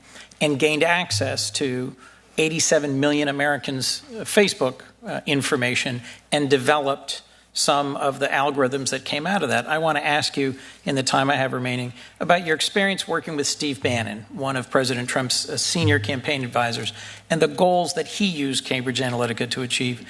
Was one of his goals to suppress voting or discourage certain individuals in the United States from voting? That was my understanding, yes. Was voter suppression a service that U.S. clients could request in their contracts with Cambridge Analytica while Bannon was vice president? Yes. And so Steve Bannon is running an organization where you could, as a client, request in contracts voter suppression using this remarkable data set. I don't know if it was referenced in contracts, but I have seen documents that make reference to it in relation to client requests and services provided. Let me ask a last question. You testified that back in 2014, Cambridge Analytica set up focus groups, message testing, and polling on Americans' views on the leadership of Vladimir Putin and Russia's expansionism in Eastern Europe. You've also testified that it's entirely possible, would have been relatively easy, for Russian intelligence to put a keylogger on Professor Kogan's computer and get access to this full data set. Why do you think Cambridge Analytica was testing Putin's aggressive actions? And what threat would it pose to our 2018 elections if this entire data set, all the algorithms that go with it, are currently in the hands of Russian intelligence? So I don't have a clear answer as to why the company was so engaged in testing Russian expansionism and the leadership of Vladimir Putin. That's a question better put to Steve Bannon. In terms of the dangers for not just American democracy, but other democracies around the world, this data is powerful, and if it's put into the wrong hands, it becomes a weapon. And we have to understand that companies like Facebook and platforms like Facebook or Twitter are not just social networking sites. They're opportunities for information warfare, not just by state actors, but also non-state actors. And so we really do have to look at protecting cyberspace as a national security issue, just in the same way that we have agencies to protect our borders, land, sea, and air. Thank you very much, Mr. Wylie. Thank you. Thank you, Mr. Chairman. Welcome to each of the witnesses. Thank you for being here.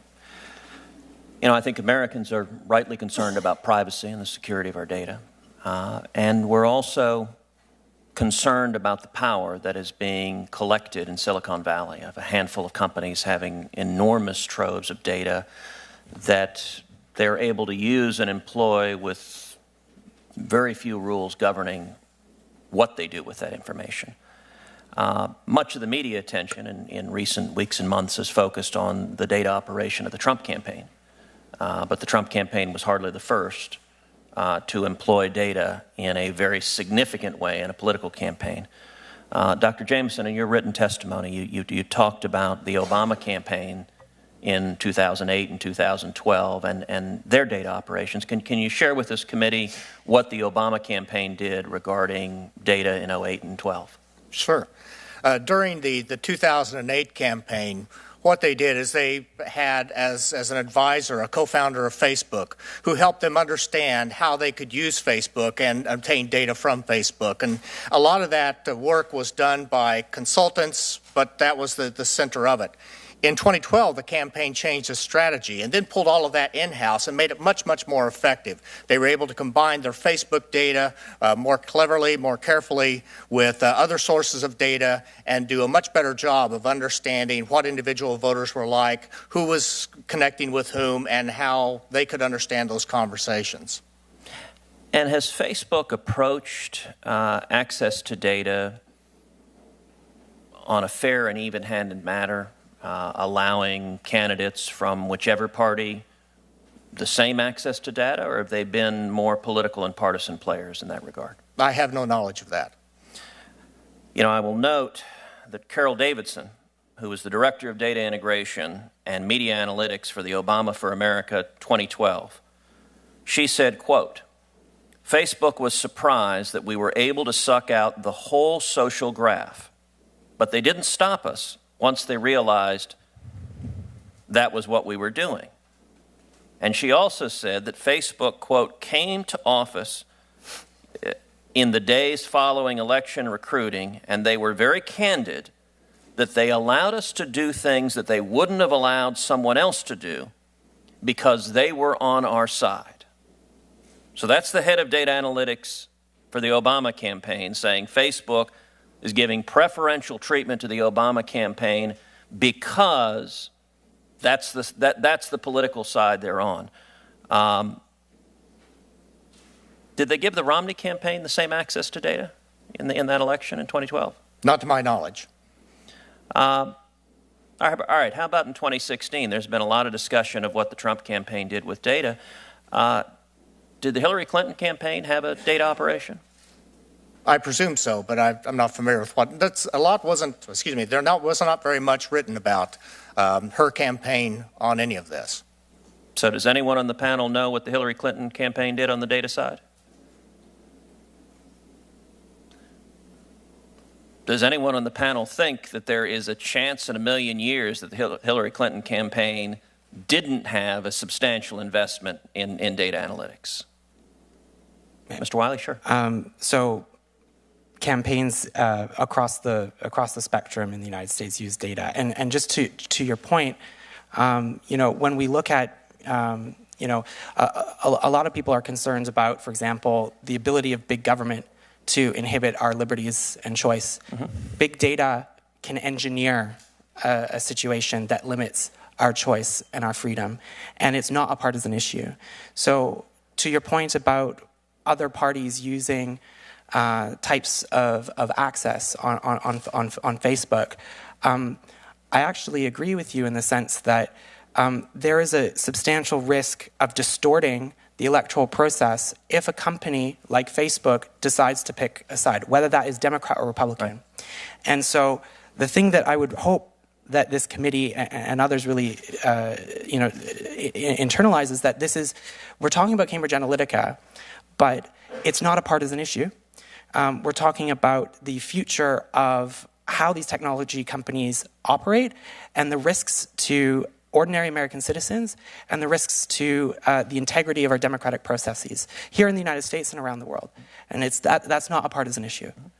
Well, I very much agree with that, and I would note that there is an overlay on top of that Facebook and other social media companies are now the vehicle through which some 70% of Americans get their political news. And so the specter of censorship, I think, is a profound threat to liberty. And so I appreciate this panel being here, and thank you for your testimony.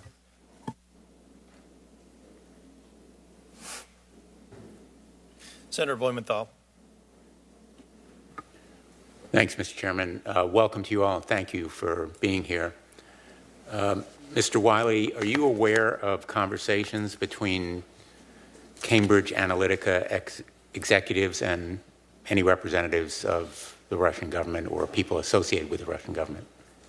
I'm aware of meetings that the company had with Lukoil, which has close connections with the Russian government. Are those conversations documented anywhere in any letters or emails or any other kinds of evidence? There are documents pertaining to the conversations and presentations made to Lukoil, and I have passed on some of those documents to the authorities. To this committee? Not yet to this committee, no. Would you be willing to provide them to this committee? I will consult my lawyers as to the best way to get you that information. Thank you. During your time at Cambridge Analytica, my understanding is that you are aware of the founders or funders, including Robert Mercer,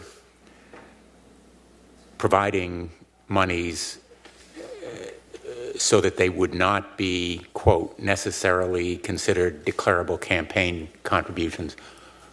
Are you aware of conversations to that effect by Mr. Mercer or anyone else?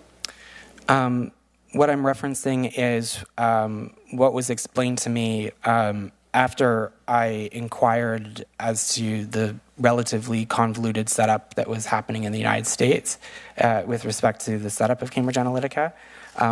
what was explained to me is there was and this isn't necessarily to say that this was the primary reason, so it could be an ancillary benefit, but that when you invest money as an investor into a company that you own, it doesn't necessarily constitute an electoral contribution which is declarable. So let me just cut right to the intent of my question.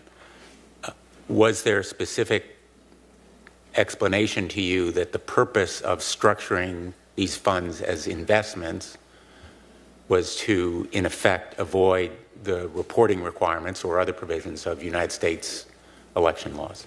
It was explained to me as a benefit of the setup. Were there any firewalls during the time you worked at Cambridge Analytica that separated work on different campaigns, or were the funds, in effect, commingled in all the campaigns? Whilst I was there, I did not see firewalls being set up or any sort of barriers between people or conversations, if that's your question. So there was no recognition of the legal responsibility to separate campaigns? I'm aware of memos from the company's lawyers to some of the executives of the company that outline the responsibilities in the United States to separate contact between staff and activities that relate to different campaigns or PACs, et cetera. But those memos were instructions? Those memos were instructions from, or rather advice from lawyers to executives. But when I was there, I did not see... In practice, those instructions were not followed? No. Can you provide some specific examples of your direct knowledge of either focus groups or other efforts to suppress voting? So in terms of specifics, I'm happy to work with the committee to give a more full explanation. Just, I understand there's limits on time, but I am aware of research that was being looked at about what motivates and indeed what demotivates different types of people. And so if you focus on messaging that demotivates certain types of people, you decrease the amount of turnout. Thank you. Dr. Jameson, you served as part of the agency landing team in the transition for the Federal Communications Commission for President-elect Trump, correct? Yes. During that time, did you have any contact with Michael Cohn about FCC policy? No. During the transition? Did you ever meet him? No, not to my knowledge. Thank you. Thanks, Mr. Chairman. Senator Harris. Thank you. So we're here today to talk about how Cambridge Analytica obtained sensitive data about millions of Americans from Facebook without users' knowledge or consent, and then used that data to target voters and influence our elections. And there are broader issues of privacy that are highlighted by this incident, and I think it's worth stepping back to pull all this in context for the American public. To put it plainly, most Americans have entered into a bargain with Facebook and other web service providers in which users unknowingly give those companies huge amounts of personal data in exchange for the free service of social networking. In turn, Facebook uses this data to show its users carefully targeted ads, which are the source of 98% of Facebook's revenue. Interestingly enough, this business model makes the Facebook user the product and makes the advertisers the customer. But let's be clear, this arrangement is not always working in the best interests of the American people. First, users have little to no idea just how Facebook collects their data, including tracking the user's location, the device they are using, their IP address, and activities on other websites. To be clear, this occurs whether or not they are logged into Facebook and whether or not they even use Facebook. Let me put this in perspective. In the real world, this would be like someone following you every single day as you walk down the street, watching what you do, where you go, for how long, and with whom you're with. For most people, it would feel like an invasion of privacy, and they'd call the cops. And yes, social network sites technically lay all this out in their terms of service. But let's be honest, few Americans can decipher or understand what this contract means. Second, as this hearing illustrates, Americans do not have real control over the data collected on them. And there's almost nothing that users can do once data is shared with third parties. I believe it is therefore government's responsibility to help create rules that yield a better and more fair bargain for the American people, one that respects their rights as consumers and their privacy. In the meantime, I have a few questions I have for the witnesses today. Mr. Wylie, in particular, you've mentioned there's been a lot of discussion about how Cambridge Analytica targeted African American voters and discouraged them from participating in elections when Steve Bannon was the vice president.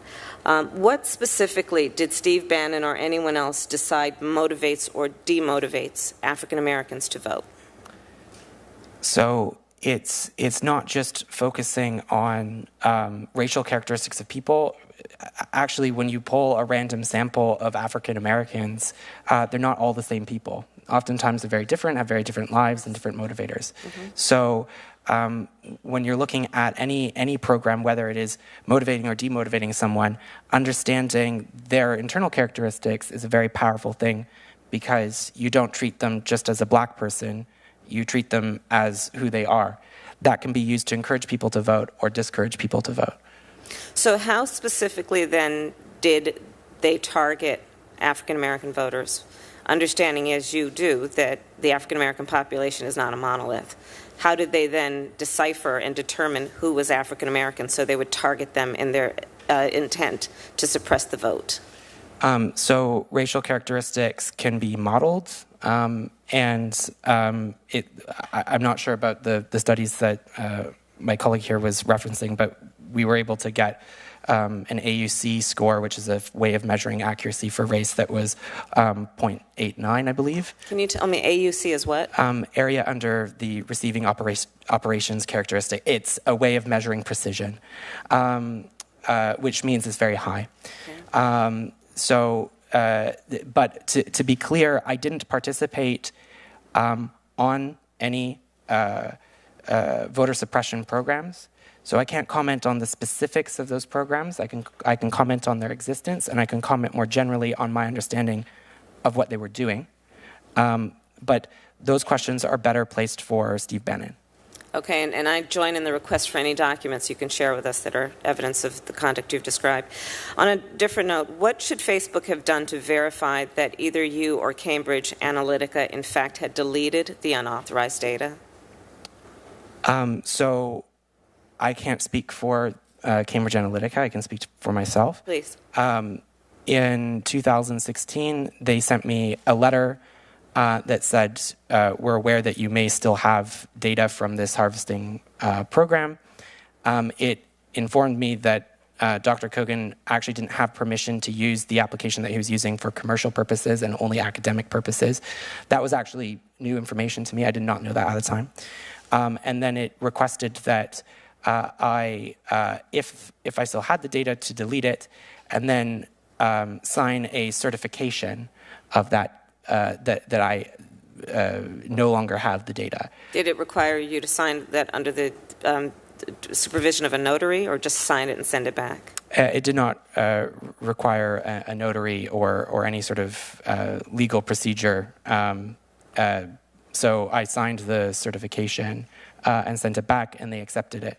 Senator Harris, if you want, as a housekeeping, we will have a vote called around noon. Sure, I have nothing else. On Thank Senate you. time. We know that means we need to be there within about 25 minutes.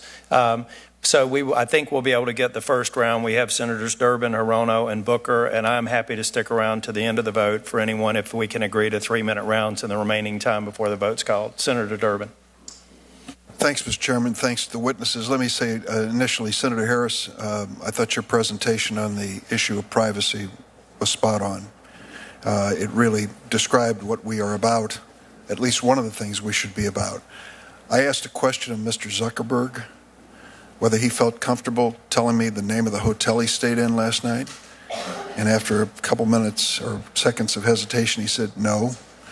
I've asked a lot of questions in the Senate.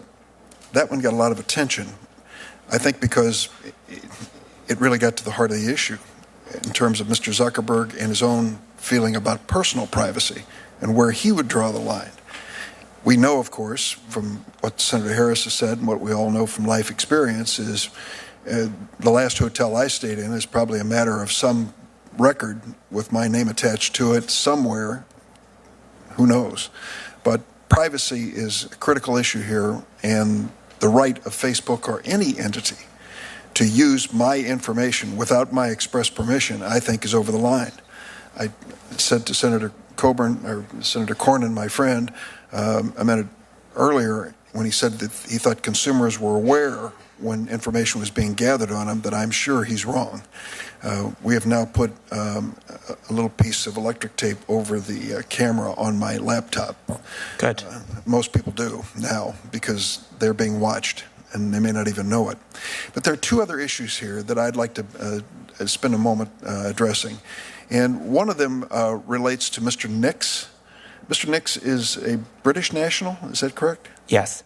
And he was clearly involved in some of the campaign activities of Cambridge Analytica.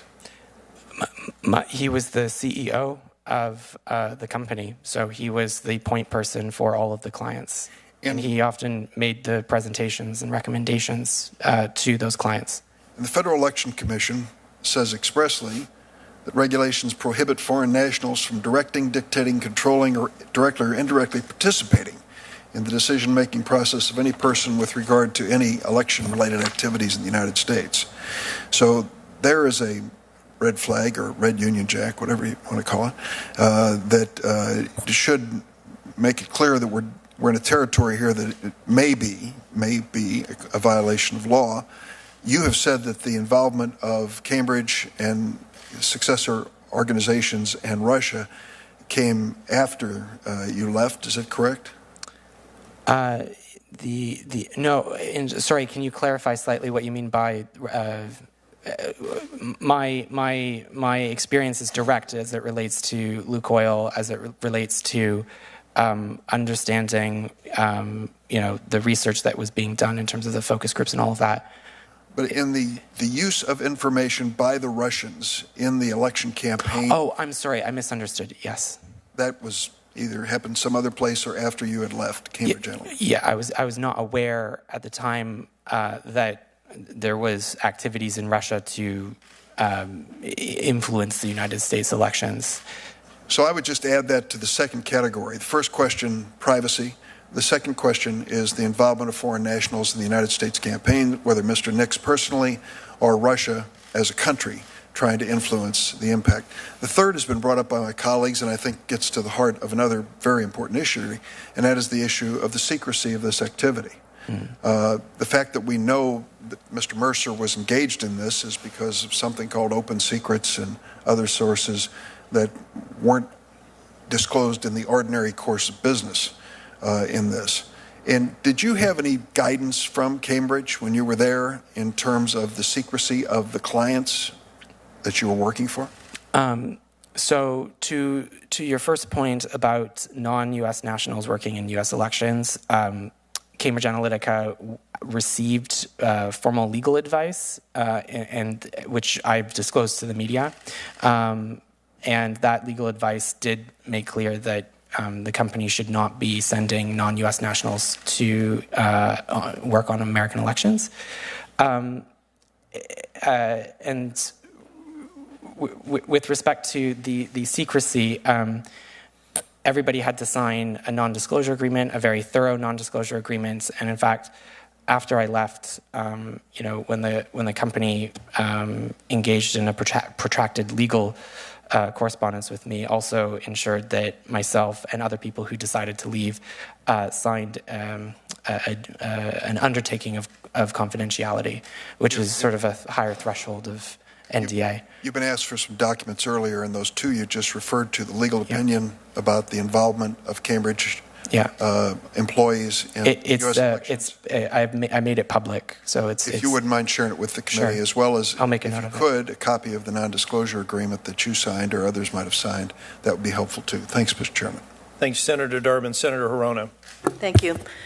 Professor Hirsch, elections very much turn on voter turnout.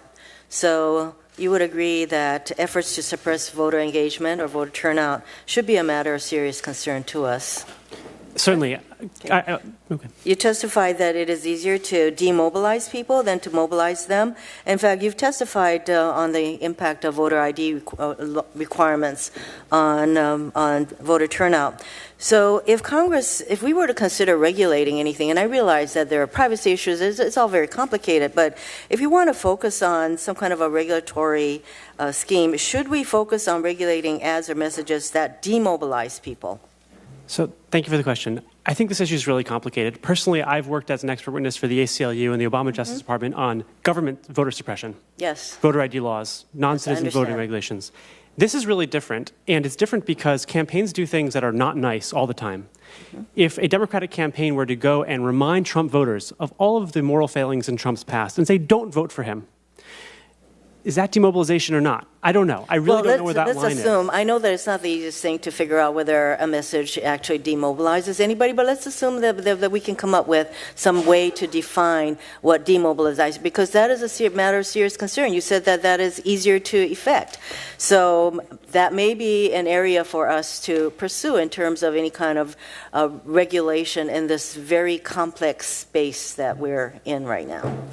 That might be right. I mean, I'm not a regulatory expert. In terms of, First Amendment issues and so forth, if I were to ask someone who they're voting for and they said President Trump, and I said, don't vote for him, I'd really rather you not vote. It doesn't seem to me that that is a form of voter suppression, even I know, if we're it's done talking en masse. about basically people paying to suppress votes. As Mr. Wylie testified, that Steve Bannon was running an operation where clients could request voter suppression messages, which they would then pay for. We're talking about a very different kind of circumstance than somebody just saying, well, don't vote for so-and-so. So I think you understand the differences. Mr. Wylie, you obviously have an awareness of the use and misuse of massive amounts of data. So I want to ask you this. The U.S. Immigration and Customs Enforcement has proposed a new extreme vetting initiative or life cycle vetting. Their plan is to hire a contractor to exploit publicly available information such as media, blogs, public hearings, conferences, academic websites, social media websites such as Twitter, Facebook, LinkedIn, to extract pertinent information regarding targets, to determine who will be a productive member of society and who will commit crimes and terrorist acts. We're talking about people who are wanting visas to come to our country. So according to the nonpartisan Brennan Center for Justice, ICE's plan would automatically flag people for deportation or visa denial based on the exact criteria from the original Muslim ban. So it was the original Muslim ban of the president that set up this extreme vetting program. And so do you think that that kind of prediction of human behavior as to whether somebody is going to become an upstanding contributing member or whether that person is likely to become a terrorist or become a criminal is even possible from the sorts of information that could be available to the U.S. government? So 2 points to that. There is no universal definition of a bad person, and therefore it is a social construct, and it is laden with people's moral judgments. So there is no mathematical way to determine whether someone is a bad person in the abstract, in the sense that there is no universal definition of a bad person.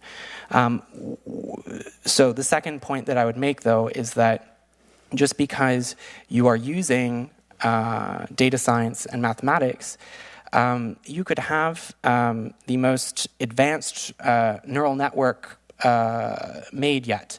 But if the underlying training set for that algorithm uses systemically biased information, so for example, if you're looking at criminal justice statistics and you have a model that ends up predicting that this particular African American is more likely to commit a crime because more African Americans end up in prison, you create an algorithm which is simply reflecting social and moral biases of the data sets and the people making it. I think that the predictive value of what the government is pursuing is very questionable and problematic in terms of all kinds of issues, privacy, you name it, and the accuracy and the validity of that kind of initiative. And yet they are pursuing it, by the way. So I think it's very problematic.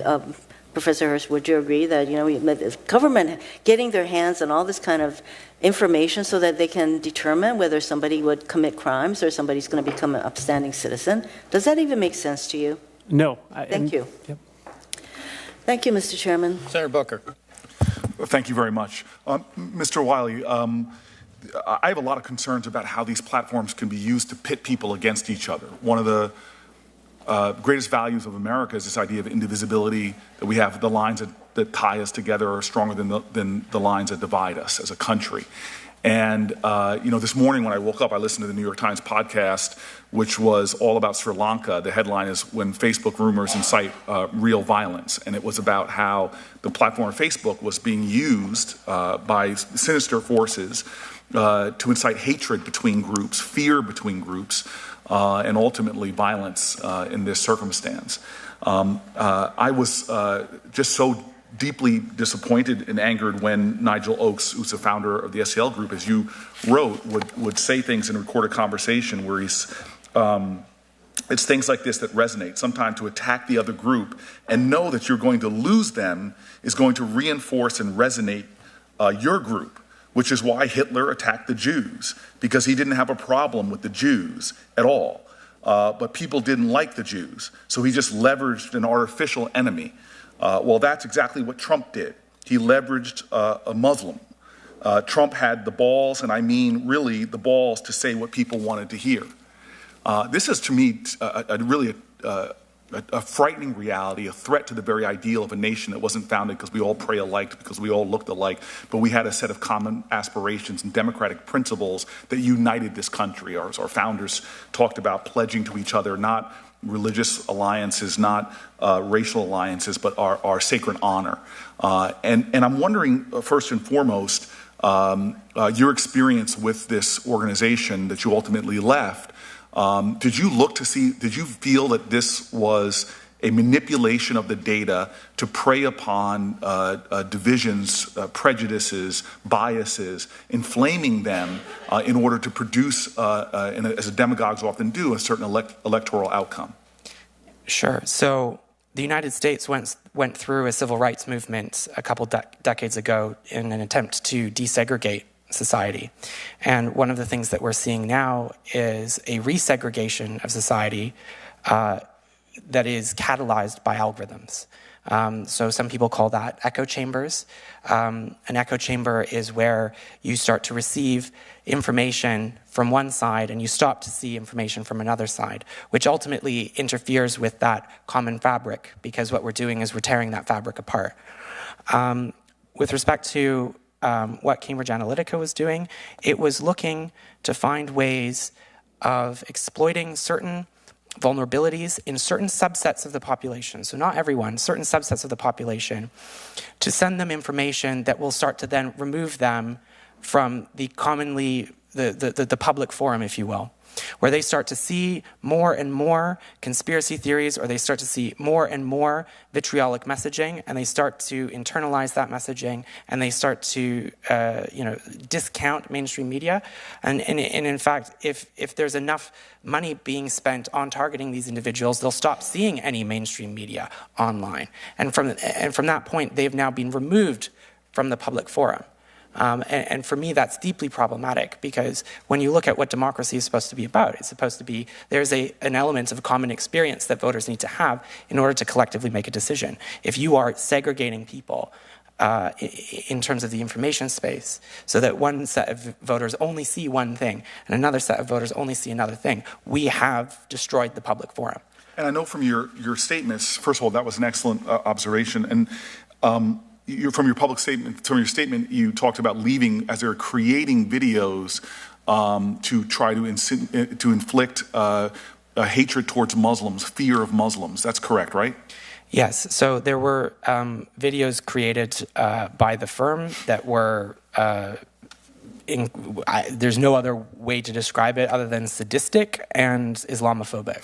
And I have 30 seconds left, but just to shift, my colleague, Chairman Tillis, talked about Obama using big data to rally voters, which I think is, I'm somebody that also is very interested in big data and the potentials it has, predictive analytics, how they can help us with everything from empowering police officers to you name it, and we can talk about that. But the question this was stunning to me was to use big data not to rally voters, but to suppress voters based upon their racial ethnicity.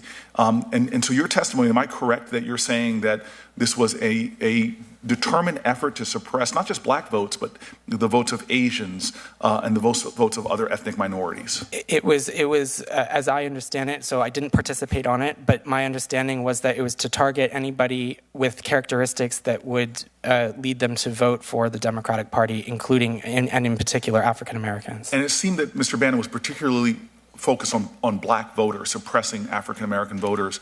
Do you understand where that was coming from? Did you have any insight into motivations there? You'd have to ask Mr. Bannon about his own views. Thank you very much. I think we have a few more minutes. Senator Kennedy, would you be open to a 3-minute round with a hard gavel at the 3-minute mark? Senator Kennedy.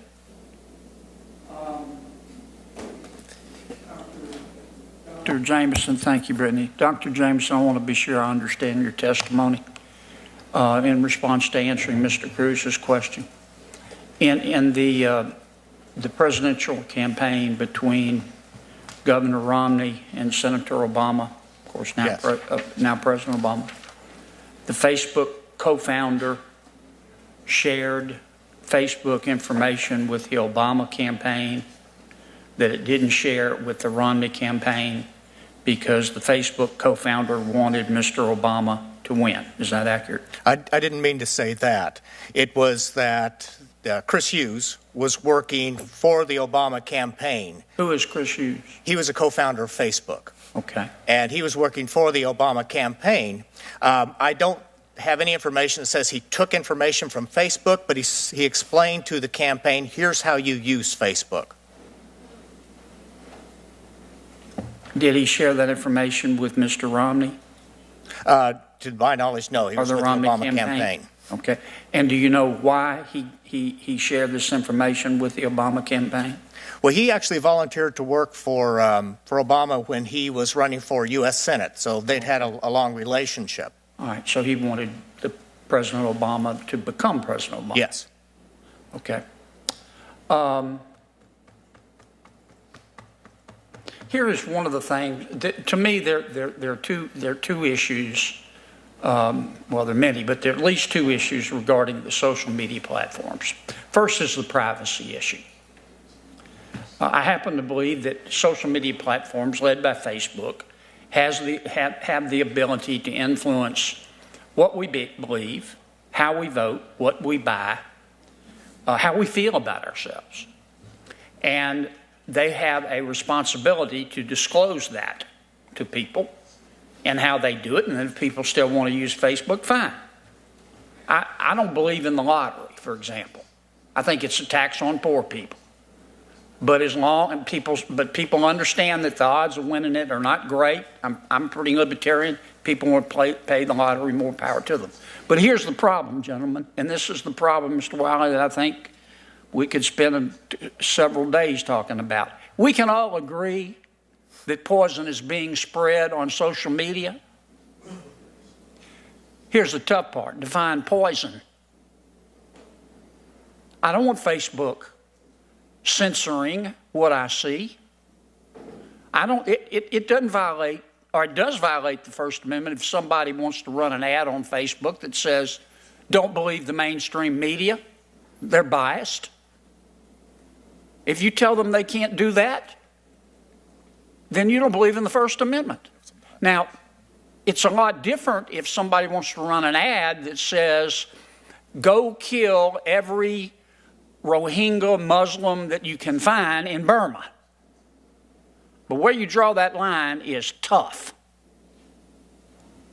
If he lets you talk I'll I'm let you fine. finish, but if you've got a great memory, we're going to take a brief recess, or I'll let you respond very quickly. We're going to take a brief recess. I'm going to run to and from the chamber, and there are at least 3 members who have asked, and we will keep it a 3-minute round. Just 30 seconds. Because I think that Senator Booker and Senator Kennedy's comments really get to my view of the heart of the matter is, which is that we have a basic human response that we are attracted to provocation and extremism, and what the platforms are doing online at the basic level is just encouraging that behavior, letting us click and share, and we're not drawn to things that are civically responsible or truthful. We're drawn to extremism, and I think to me that's the hardest part about this, is that it's not about ads. It's about what we want and want to share, and whose job it is, whether it's a cultural, a leadership, a corporate, a governmental response to that very human response we have to share things that are not necessarily nice for the world or good civic But things. Professor, at some point, you've got to trust people.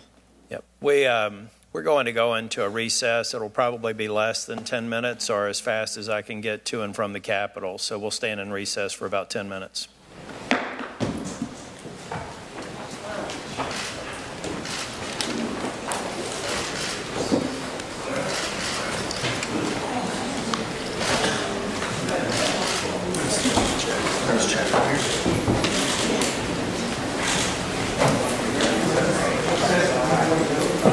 Catch you later.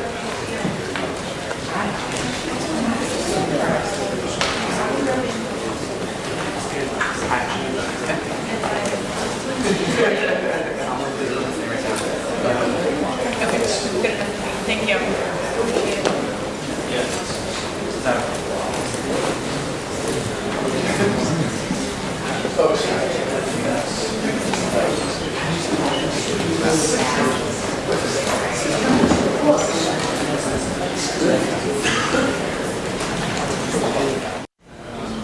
Changed content.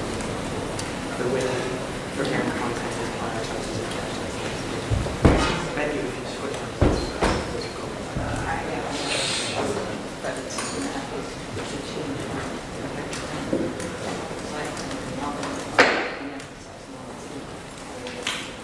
We'll have the committee come back to order.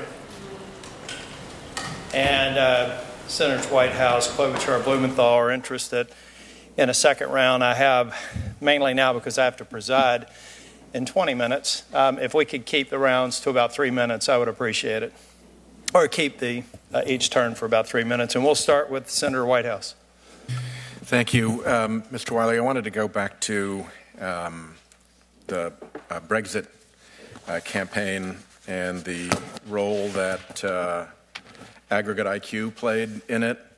In the aftermath of that campaign, a person named Dominic Cummings, who was a campaign strategist for Vote Leave, said that, tweeted out that Cambridge Analytica had a essentially 0% role in the Brexit referendum. Is that true? So it's I don't agree with that, because AIQ was set up to service and build technology for SCL and Cambridge Analytica. So it's true in the sense that Cambridge Analytica was the forward-facing front for this network for its American operations, but not necessarily. But AIQ was the front for the Brexit operations. The AIQ was only set up to service SCL Group and Cambridge Analytica. They have intellectual property agreements that transferred their IP to Cambridge Analytica. And at the time of the Brexit referendum, they were also concurrently working with Cambridge Analytica on different projects. So to say that Cambridge Analytica didn't have any role or influence on the Brexit campaign, I think, is looking at it a little too narrowly. In fact, you've said AIQ played an absolutely pivotal role in the overspending scheme that was set up at Vote Leave. What did you mean by the overspending scheme? When you look at how Vote Leave transferred money from Vote Leave into a bunch of different entities, some of which it had set up, to funnel money into those schemes, and then those schemes, those campaigns all coincidentally used the same service provider such that 40% of vote leave spending went to AIQ. 40% of vote leave spending went to AIQ. An entity that didn't even have a website and would have been virtually impossible to find. Despite the fact that Dom Cummings said he found them on the internet, I don't know how he would do. He must be an incredible sleuth if he did. There's an individual who you describe as playing a pivotal role, to use your words, in the relationship between Cambridge Analytica and Black Cube, and you refer to the same woman as playing a pivotal role in the connection of the Leave EU and Nigeria projects in which AIQ was involved. I don't know if I should bring her name into this hearing, but do you know who I'm referring to? I know the person that you're referring to, yes.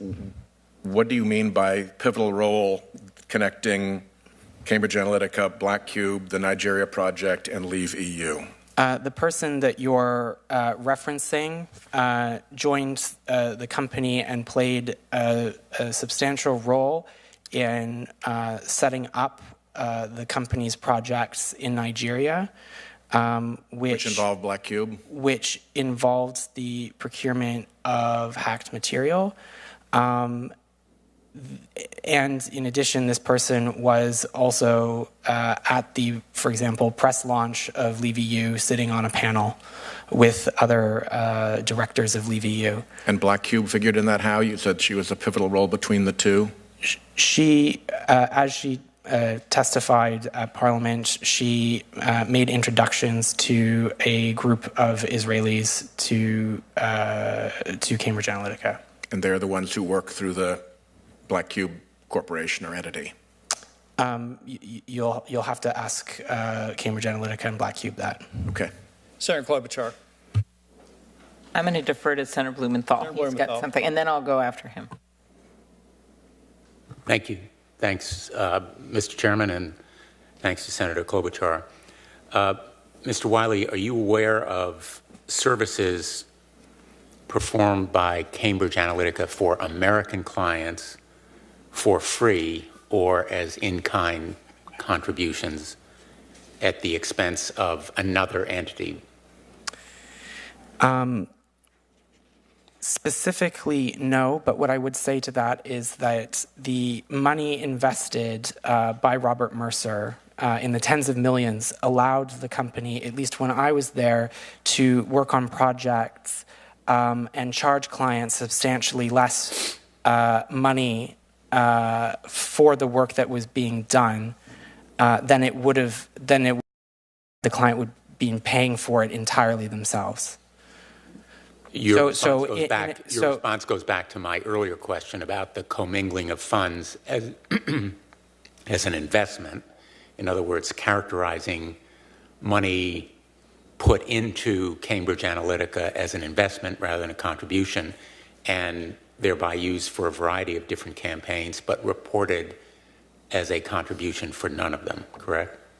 Because, as I understand it, and I'm not an expert in this, but as I understand it, one of the ancillary benefits of the setup was that whenever Mr. Mercer would invest money, it would be an investment in a company for research and development, which ultimately was for the benefit of its clients, various PACs and campaigns. But that benefit wasn't necessarily reported in whichever reporting mechanisms you have in the United States, beyond the direct payments that the campaigns were using in their contracts.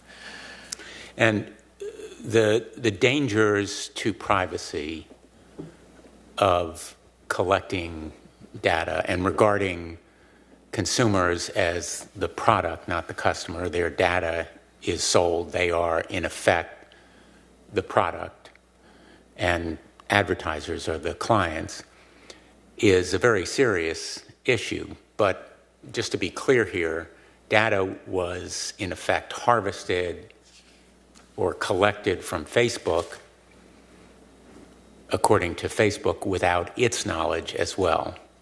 And what I would like to ask you is whether there were conversations at Cambridge Analytica about, in effect, the taking or harvesting or collecting of this data without Facebook's knowing? So whenever you have an application, you have to submit to Facebook terms and conditions for that application. So at the time, I was aware that the terms and conditions that the app was sending, or at least what I was told, the terms and conditions that Dr. Kogan sent to Facebook did include clauses about transfers to third parties and commercialization of that data. So in effect, Facebook was being notified of, at least sort of generally, that this app is collecting data for those purposes. However, I never directly communicated with Facebook about that project until after I left the company. But my understanding is that Dr. Kogan did have conversations with Facebook. Facebook has consistently told me that they were under the impression that he was doing solely academic research, but I wasn't a party to those conversations, so you'd have to ask Facebook. Well, in fact, in my questioning of Mark Zuckerberg, I showed him the terms of service indicating that Facebook was put on notice about the possible sale or other use of this information, and he denied knowledge of it. But you're confirming that you heard about conversations between Kogan and Facebook. Well, I recall Dr. Kogan informing me of conversations that he had with Facebook, but I wasn't a party to those conversations. However, what I do know is that if you set up an application on Facebook, you have to submit the terms and conditions of your app for review before Facebook lets you activate that application, which was, as I understand it, the case for this application, which meant that Facebook was notified, at least via the app review process, that there was some intent of transferring or commercializing the information. Whether or not they bothered to read the terms and conditions, sort of like how many users don't read Facebook's own terms and conditions, is another matter, though. Thank you. Senator Klobuchar. Thank you very much, Mr. Chairman. Professor Hirsch, you and I were talking on the break there about this disengagement issue and following up on Senator Hirono's questions. And I pointed out that while you can have a negative ads, and I don't think that is exactly what Mr. Wylie is referring to about disengagement, you do have blatant examples from ads that were bought with Russian money or through other parties from this last election that actually are blatant criminal violations because they tell people to vote with the African American face, you know, save time or avoid the lines and text 35423 and you can vote. Now, do you consider that disengagement? Yeah, that seems terrible and hopefully illegal if it's yeah. Okay, all right. I just wanted to clear up that there are gray areas. There are areas that you probably would say are just persuasion, and then there are areas that are pure illegal. But of course, using foreign money to influence an election is illegal on its face to begin with. You would agree with that? I agree, yeah. It's helpful to clarify the issues. All right, thank you. Mr. Wylie, in addition to the improper access by Cambridge Analytica, we've also heard about the misuse of user data by other analytics firms like CubeU, which sold data that it gained from quizzes that had been misleadingly labeled for nonprofit academic research. Facebook has acknowledged that we will hear more about incidents like these. My question to you is, what do we know about the scope of the problem here? How many more Cambridge Analyticas are out there? That's a question that actually only Facebook can answer. And, you know, it's interesting that their behavior before the story broke was to threaten to sue The Guardian. They then banned me as a whistleblower from their platform, I think in part because, you know, this may be highlighting a systemic problem that not only Facebook experiences, but I suspect other social media platforms do as well. And that's why we need rules for transparency. Exactly. So we were just talking about that it is, as much as Facebook has been the focus and Mark Zuckerberg testified, in some ways, with the online political ads, they've agreed to go further than some of the other companies, leading us in terms of disclosure and disclaimers.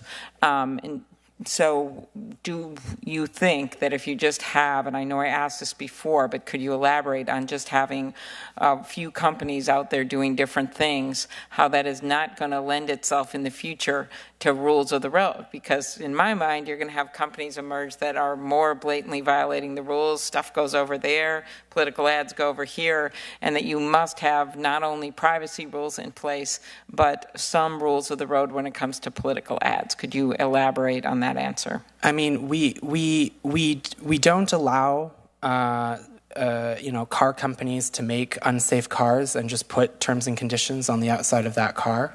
We require seat belts in all cars, and because it's important for safety.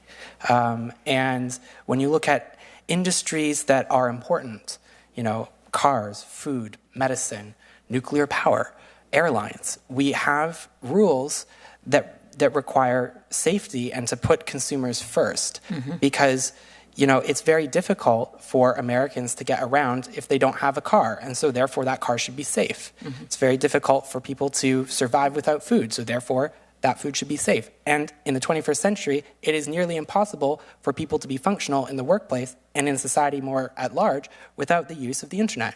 Okay. So absolutely, if this is something that affects everybody every day, then there should be some degree of accountability and public oversight. Speaking of which, and then I will end here, but you and I were discussing on the break algorithms and the changes that we've seen, the great changes. So Facebook made some changes a few months ago. I've always found it a useful platform to do some things that aren't as caustic, actually, as we see in our politics.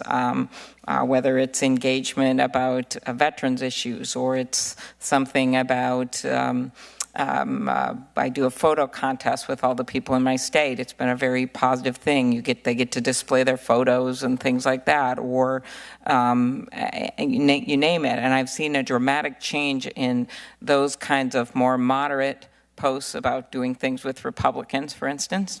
Senator, those including our burn pit bill, a dramatic change in those kinds of posts in this change in algorithm. And to me, it seems like, and we should have a hearing on this alone, I think, that I'm not certain that those companies should be deciding what political speech gets exposed. It seems like the most volatile. I get on Twitter when I do a post and you get more base retweets if it's really volatile. But Facebook, it's just been a dramatic change on the way the posts are being shared and who's commenting. Because I have the numbers. I've done my own little sting operation, as pathetic as it is, to check different posts on different days from before this change in algorithm. And I know it's happening to me, and I've heard other members saying it's happening to them. And to me, this is free speech in our own democracy as opposed to the Russians. Obviously, I'm going to talk to Facebook about it. I still think it's an incredible platform. I want it to work for everyone. But could you just comment about this change in algorithms recently and what kind of speech that has reinforced? Sure. So the first thing that I would say is that the concern that you have has to do with distortion, right? And when we look at what other sectors we regulate, for example, in financial markets or in mergers and acquisitions and competition, if there's potential disruptive distortions in the market, we regulate that. And what you're talking about is distortion in the access to information that people have and the engagement with that information, which arguably is even more important because it's the information that we consume to know what's happening around the world. So in terms of the specifics with respect to the changes in algorithms, Facebook is still a company, and therefore it creates algorithms which prioritize paid engagement and penalize organic engagement. And even when it's looking at what pieces of information to show or not show your friend network or your followers, things that the algorithm suspect are going to induce more clicks are prioritized. As the professor was saying before, they made a change in that somehow so that it's become more exacerbated. So. Yes, because the other thing you have to understand about algorithms is that they have no awareness. They just continue to optimize until they're told to stop, right? So again, getting back to oversight, somebody at some point has to look at that and tell company that's managing those algorithms what is appropriate and not appropriate to prioritize and not prioritize. Because the message I'm getting is if you're going to do a more sort of moderate, policy-oriented post, you better pay for that to get that out there. Or if you want to do a polarizing post, they're gonna prioritize that. And I get that things go viral. I understand all that. I write my own tweets, blah blah. But I'm telling you that that something has dramatically changed, and I'm hoping that they will look at that. And if I may, because my final comments are going to relate to this. I think a part of what we have to talk about. Thank you, Senator Klobuchar.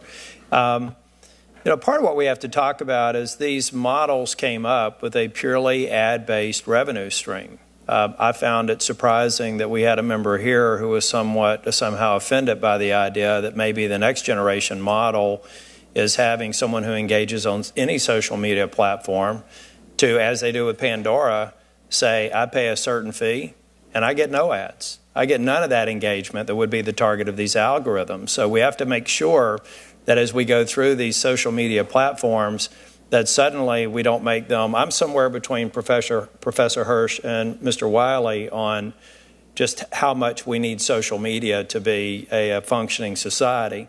But I wasn't talking about paid ads. I'm talking about a company deciding how they're going to amplify unpaid. But if I may finish, all of that targeting at the end of the day creates an interaction that goes beyond the organic interaction that would come by virtue of someone deciding to engage with you in whatever group that is. And so it would never become relevant if the industry moves to that model. But we have to have a thoughtful conversation around this if we want to continue to have growing social media platforms, because we can talk about all the bad they've done, but I could also talk about lives that they've saved and crowdsourcing that they've been responsible for that has literally fed people and prevented suicides. So there's a good social outcome from these platforms, but they're going to have to move to a different model in order to sustain themselves and to provide people who want to engage a safer path of interaction.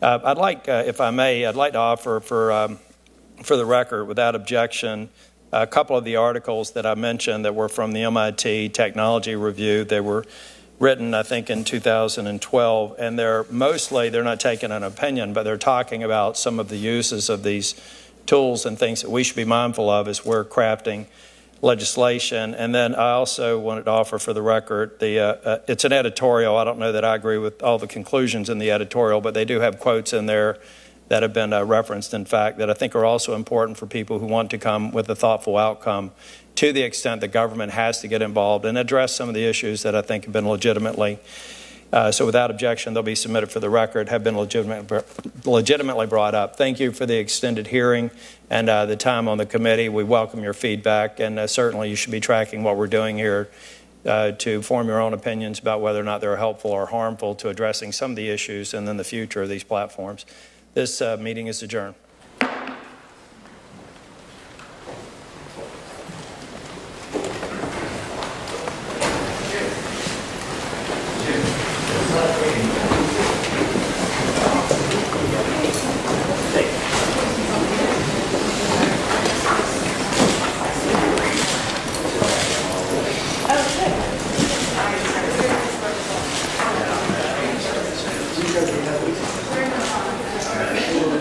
Thank you.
practice. I wonder was there any persons here that patent